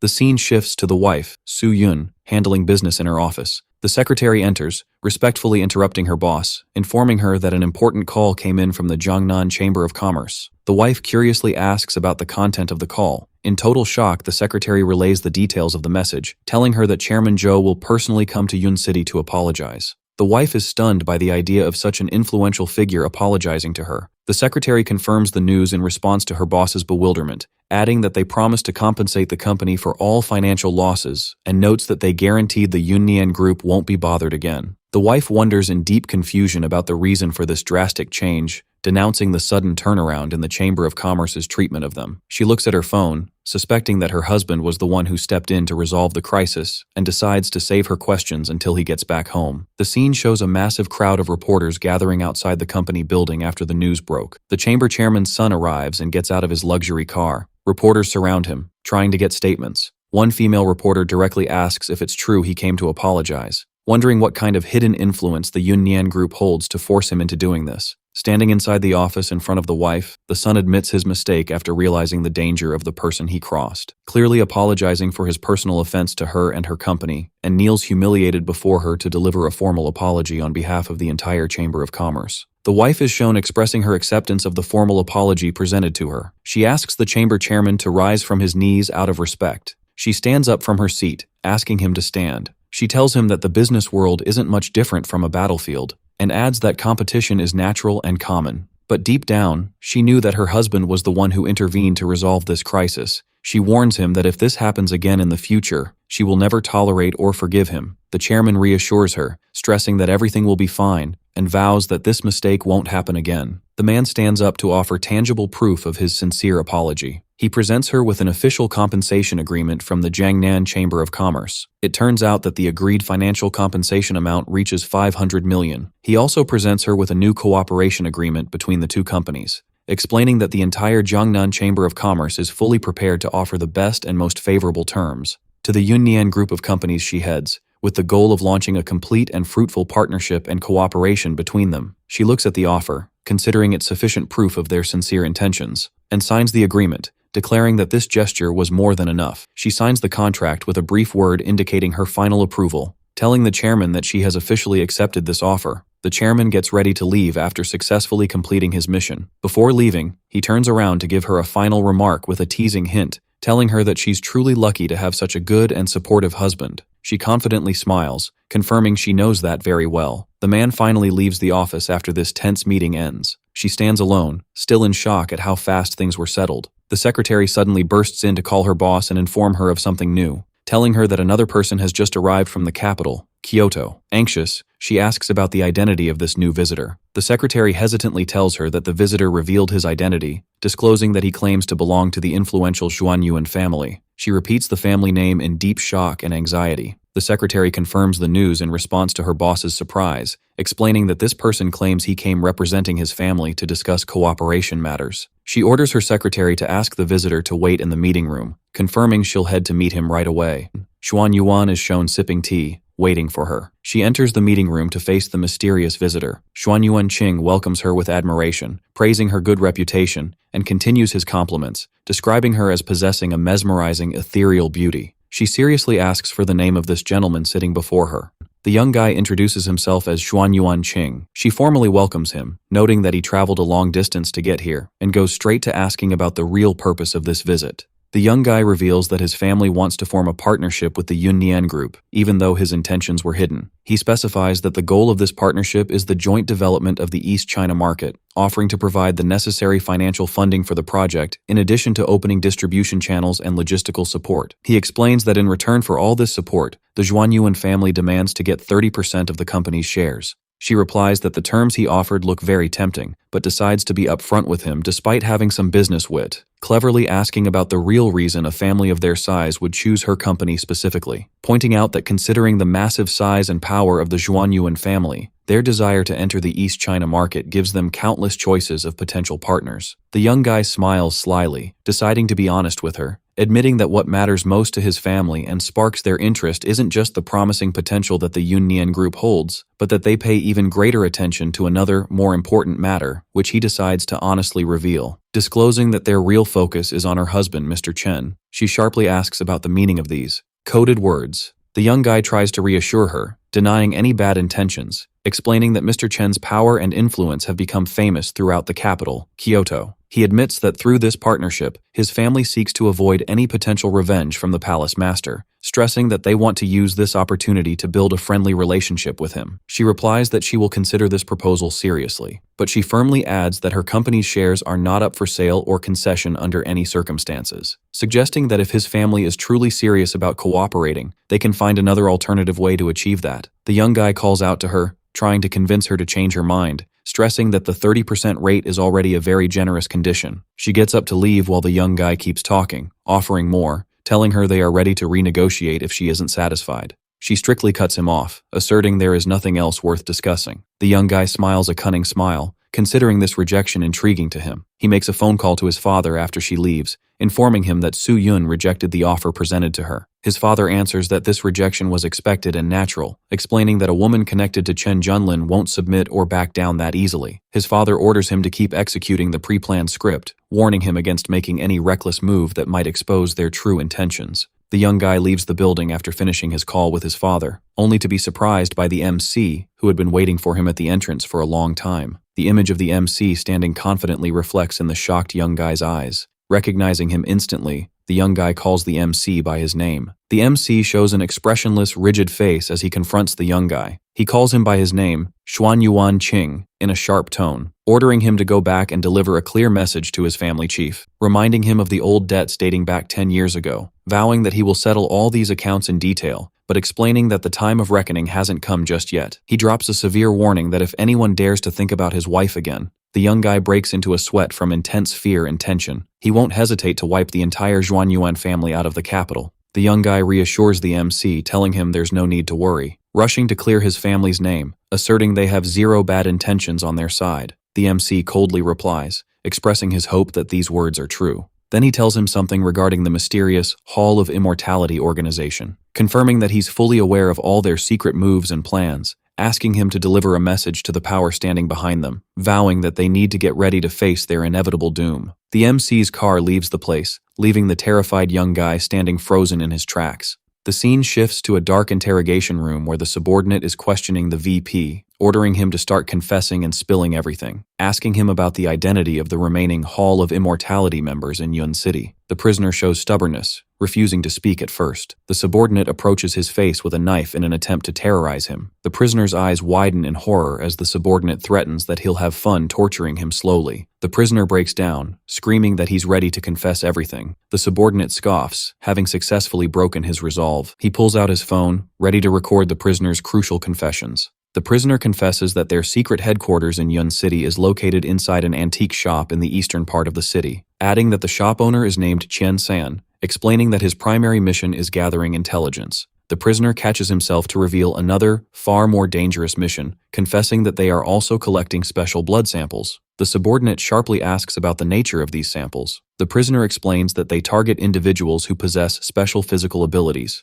revealing that the Hall of Immortality organization has been working for a long time on research regarding immortality and life extension, and for this reason, they need different types of rare and special blood to run their experiments. The subordinate finishes recording the confessions after getting all the info. He calmly tells the prisoner that he did a good job, praising his full cooperation during the interrogation. The subordinate draws his knife again to execute the death sentence, ending the prisoner's life with a single decisive strike. He wipes the blood off his knife after getting rid of him. Over the communication device, he reports the completion of the mission to his master, specifying that the next target is the antique shop in the east of the city, and the target individual is the one named Chen San. The subordinate confirms receiving the orders and his readiness to move, issuing an order to inform the field commander, Guiji, setting tonight as the time to kick off the operation. The MC sits in his office, his eyes blazing with fury after hearing the report. The subordinate confirms his full readiness to execute his master's commands. In the dead of night, the forces arrive at Antique Street in the east of the city. The masked commander, Guiji, sneaks into the shop with his team members.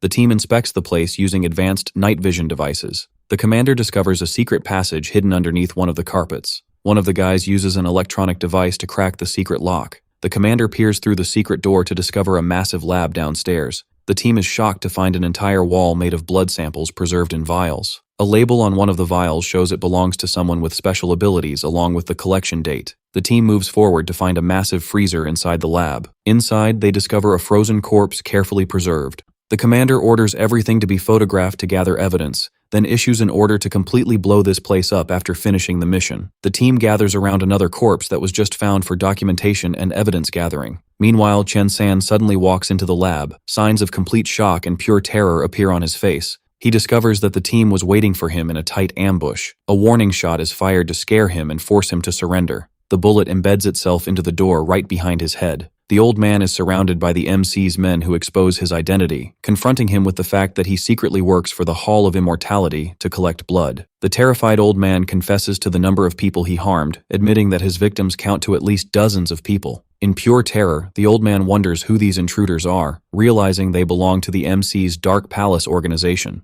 The commander asks him about the real location of the Hall of Immortality headquarters. The old man refuses to talk at first, trying to stay silent. The commander threatens that he doesn't mind him staying silent, vowing to have fun torturing him slowly until he confesses. The commander cuts off the old man's ear to prove his seriousness. The old man screams in intense pain, holding his bleeding ear. He stammers broken words from the sheer shock, finally breaking down and declaring his readiness to confess everything, confessing that the organization's main headquarters is located abroad, adding that they have 3 main branches spread across different regions. He reveals that the first branch is in the capital, Kyoto, and the second branch is in the southern region, while shockingly revealing that the third branch is in the northern region. The commander repeats the name of the northern region in complete shock and bewilderment. The old man confirms the existence of the northern branch, adding as he talks about it that it's considered the most important research base belonging to the Hall of Immortality organization. He explains that there are rumors of many individuals with special abilities being held captive in that place, to be used for running various types of experiments. The masked commander ends the old man's life with a fatal shot. Calling out to his commander, one of the team members asks about the next step they should take. He coldly answers that they will follow the set plan, ordering the place to be blown up completely. The countdown to detonate the bomb begins. In the quiet and silent Antique Street, the antique shop explodes with massive force. Fire trucks arrive to put out the massive fire that broke out. The MC receives a report from one of his subordinates, informing him that the guy named Chen San has been successfully taken care of, adding that the captive confessed to everything before his death, revealing that the Hall of Immortality organization possesses 3 main branches inside the country. One is in the capital, Kyoto, another is in the southern region, while the third and most dangerous branch is in the northern region. The MC repeats the name of the northern region in complete bewilderment,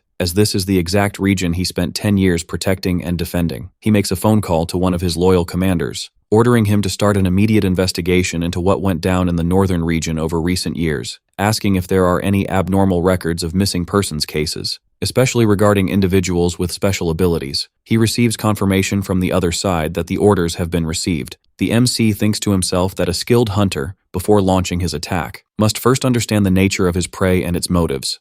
The next morning he takes his daughter to the kindergarten. The little girl hugs him with overwhelming joy, calling out to her dad, innocently telling him that she plans to draw a huge sun today. He affectionately agrees to her idea. The little girl happily nods her head in agreement. They reach the kindergarten gate and he hands her over to her teacher. A woman wearing a medical coat calls out to the MC, approaching him and asking him to stop for a moment. She introduces herself, saying her name is Lin Wan-Q, explaining that she works as a health doctor at the kindergarten. She informs him that the kindergarten is currently running medical checkups for the kids and that they need to collect some blood samples, pointing out that little Nian hasn't undergone the checkup yet, and politely asks to know if this is all right with him. The MC flatly and directly rejects her request. Then he turns around to leave after feeling suspicious. He makes an immediate phone call to one of his subordinates, ordering him to investigate the identity of the kindergarten's health doctor, giving him a deadline of only 10 minutes to deliver the results. He gets immediate confirmation from the other side. The MC waits in his car outside the kindergarten, anxious for his daughter's safety, watching the kids play while fearing that any harm might come to her. His phone rings to receive the investigation report. He answers the call to listen to his subordinate, who informs him that he reached the truth, exposing her name and explaining that her apparent identity is a health doctor. But in reality, her identity is completely different,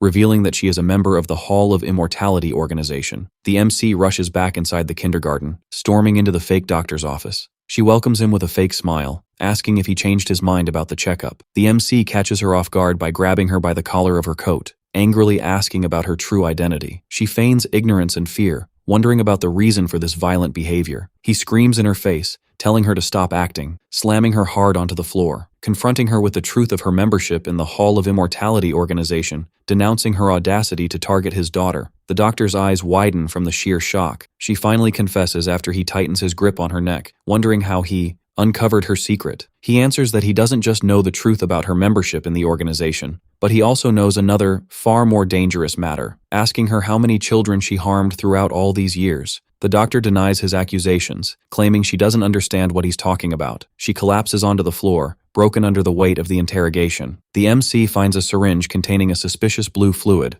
and proceeds to inject her with this fluid, asking her about the nature of this liquid. With extreme difficulty, she answers that it's just a nerve sedative. The MC mockingly repeats the word, wondering with a terrifying smile if sedatives need a needle of this size. A mysterious blue fluid is injected into the doctor's neck. The MC's face, with glowing red eyes, reflects in her panicked glasses. She falls to the floor, writhing in pain from the injection. Strange purple veins spread across her arm as she groans in agony. The MC stands tall over her corpse lying in a pool of blood. He makes a phone call to one of his loyal subordinates. He orders men to be sent to the kindergarten's health room and issues a decisive order to dispose of the body there. A final look of terror appears on her face before she takes her last breath. The MC leaves the crime scene in complete calm. His daughter greets him with overwhelming joy in the kindergarten hallway, calling out to him. He affectionately asks her to be a good girl and stick to her classes. The little girl nods her head, agreeing with her dad. The MC expresses his gratitude to the teacher for taking care of his daughter, and she respectfully replies to Mr. Chen's humility. He leaves his daughter with her teacher to start her school day. He receives a phone report about events over the past 3 years, informing him that 7 children were suddenly transferred from the school, adding that their families left no records of their transfer.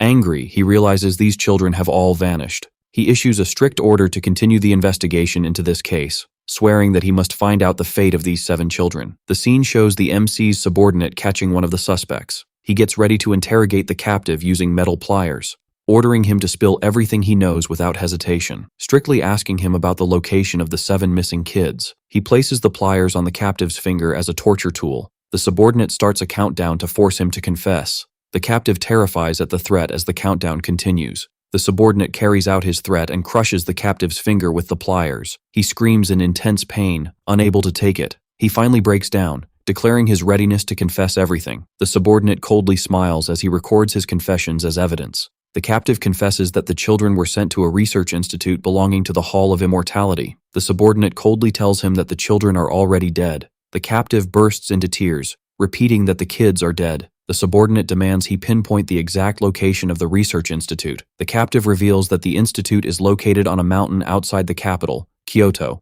adding that the person in charge of this institute is named Bai Wuchang. The subordinate shows his satisfaction with this info, coldly telling the captive he was very cooperative. He draws his knife to end his life, executing him right after getting the confessions. Over the comms, the subordinate reports the institute's location outside Kyoto, mentioning that the guy in charge is named Bai Wuchang. He receives new orders to get ready to move, issuing a command to inform Commander Tiansha of the updates. and orders the activation of the advanced surveillance system, Eye of the Hell King. The MC's masked men obey the orders immediately. The subordinate orders his men to dispose of the body and clean up the place, emphasizing that no trace of what happened must be left behind. The masked men begin the task of hiding the corpse. The MC calls one of his field commanders to issue new directives, ordering him to contact the commander of the Northern Army Corps and declaring his intention to personally head to the northern region. Surprised, the commander asks if he'll go himself. The MC confirms his decision to go without hesitation, explaining that there are some old scores he must settle himself. The MC prepares to leave with his loyal subordinate, who tells him that his private jet is ready for takeoff. The MC briefly agrees to leave. The subordinate opens the luxury car door for his master. The MC's private jet takes off heading toward the northern region. The MC and his subordinate step off the plane after arriving. Looking at his watch, the subordinate informs his master that the Northern Corps commander will arrive at any moment. A fleet of military vehicles appears to welcome the MC. The military commander Tai Shui steps forward to salute. The commander and his entire army kneel to welcome back the marshal. The MC asks the commander and his soldiers to rise,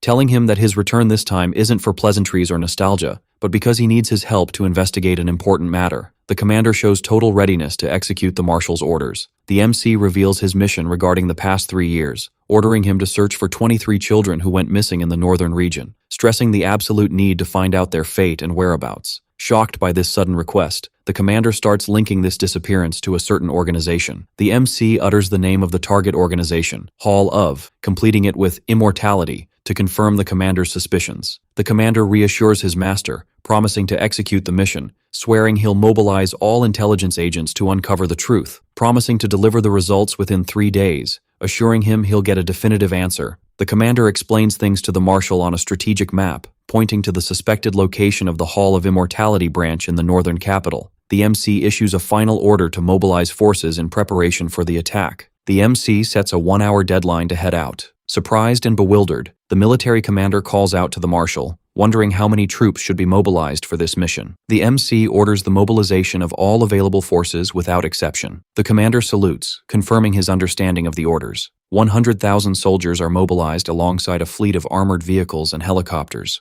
The MC boards one of the helicopters clad in his combat gear. He issues the final order to move out and launch the attack. A fleet of helicopters takes off into the snowy night sky. Inside the helicopter, the commander begins reviewing the intelligence with him, explaining that the target base is equipped with advanced weapons, adding that their firepower is not to be underestimated. The MC downplays the enemy's strength, considering it insufficient to deter him, making the commander laugh at the MC's absolute confidence in victory. The MC orders the helicopter door to be opened, preparing to jump. The commander protests, pointing out they're still at a high altitude. The MC shouts, ordering the door to be opened instantly without any discussion. The MC leaps from the helicopter toward the snowy mountain peak, landing firmly on his feet amidst the heavy snow. The secret location of the Hall of Immortality's northern branch is revealed atop an isolated mountain. A sharp look appears on the MC's face, reflecting his determination for revenge. The MC and his team advance through the snow toward the enemy base, reaching the outer perimeter of the fortified Hall of Immortality camp. The MC and his loyal subordinate stand before the target base's gate.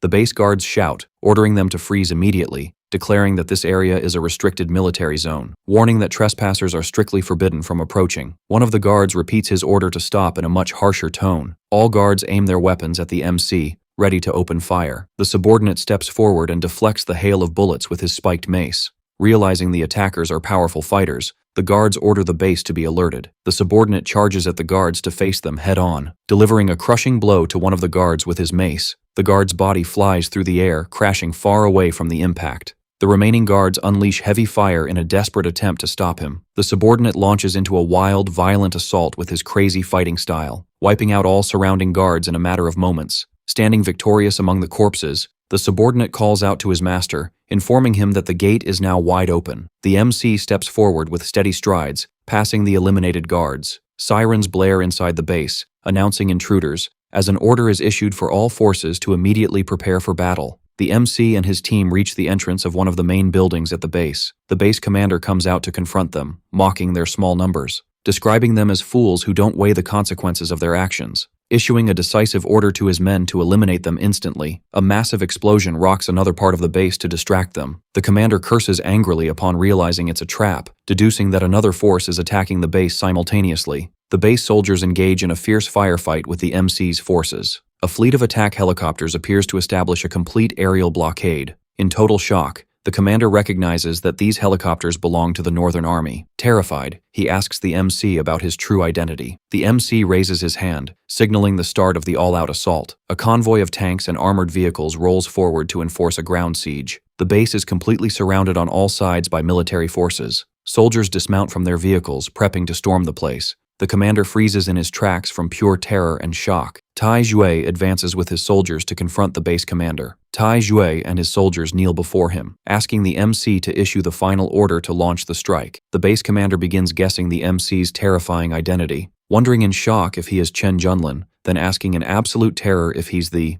Underworld Emperor. The MC coldly replies that he knows the truth now, adding that it's too late to back down, and issues a decisive order to begin the assault. The subordinate starts ruthlessly slaughtering the enemies, charging into the midst of enemy soldiers to brutally take them down. The base commander collapses to the ground out of sheer fear. The MC approaches him and demands to know the fate of the 23 children. Grabbing him by the neck, he repeats his question in a threatening tone, asking for the last time where the kidnapped kids are. The panicked commander stammers, trying to answer, confessing that the children are held on the third basement floor. The MC calls out to his subordinate Tiangang, ordering him to follow him inside the base, then turns to the rest of the soldiers, ordering them to keep wiping out the remaining enemies. The MC storms the first floor of the facility, discovering a lab fully equipped with scientific devices. Then he continues on his path, breaking through the door of the third basement floor. He's shocked to see the children trapped inside terrifying experimental tubes. The subordinate curses these monsters for their heinous deeds. A scientist in a white coat appears, running his experiments. Bai Wuchang turns around with a diabolical smile, coldly welcoming the MC, saying that since he's here, he describes his daughter as a top-grade medicine vessel, mockingly asking if she'll arrive soon. 12 mutated bloody corpses emerge from the darkness. The scientist keeps mocking, threatening to get rid of everyone except the father, emphasizing that the fate of the rest will be horrific, vowing to mince them up and feed them to the dogs. The MC listens to his threats with cold, indifferent expressions. On his command, the mutated bloody corpses rush toward him and his subordinate. The subordinate calls his master, ready to dive into battle, declaring that he'll handle these monsters himself. One of the bloody corpses hits the ground following a heavy blow from him, but it rises again, showing its ability to regenerate. The subordinate wonders at the resilience of these immortal beasts, describing them as stubborn, tough opponents, and continues delivering heavy strikes against them. The scientist mocks him, as the commander of the First Corps of the Northern Army, downplaying his strength and considering it doesn't match his rank, then turns his mockery toward the MC, pointing out that legends exaggerate his power, sardonically asking about the reason for his silence, accusing him of being terrified and stunned by the horror of what he sees.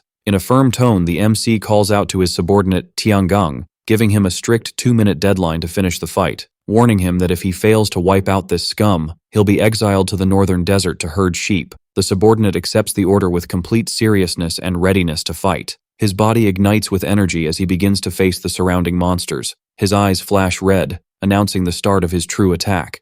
Leaping into the air, he delivers a crushing blow that wipes out several monsters. He slams the ground with force, creating a destructive fire wave. He stands victorious amidst the corpses of the eliminated beasts. The scientist downplays the subordinate, calling him a loyal guard dog, and decides he'll handle the MC himself, launching a blitz attack from behind him. A grotesque, ghostly hand appears, trying to grab the MC's head. The MC counters the surprise attack with a swift elbow strike. The scientist's body flies through the air, crashing violently onto the operating table. He falls paralyzed, speaking with difficulty, wondering in bewilderment how the MC managed to do that, denouncing his ability to expose his secret movement style. The MC wipes his hand with absolute indifferent coldness, mocking the scientist's description of his style as stealthy. The MC stomps his boot onto the collapsed scientist's face, reassuring him that nobody in this world dares to claim godhood before him, adding that no one deserves to call their methods stealthy or evasive, making the scientist scream in intense pain and humiliation. He unleashes toxic black energy from his body, trying to push the MC off. The MC asks with contempt if this is his trump card. Furious,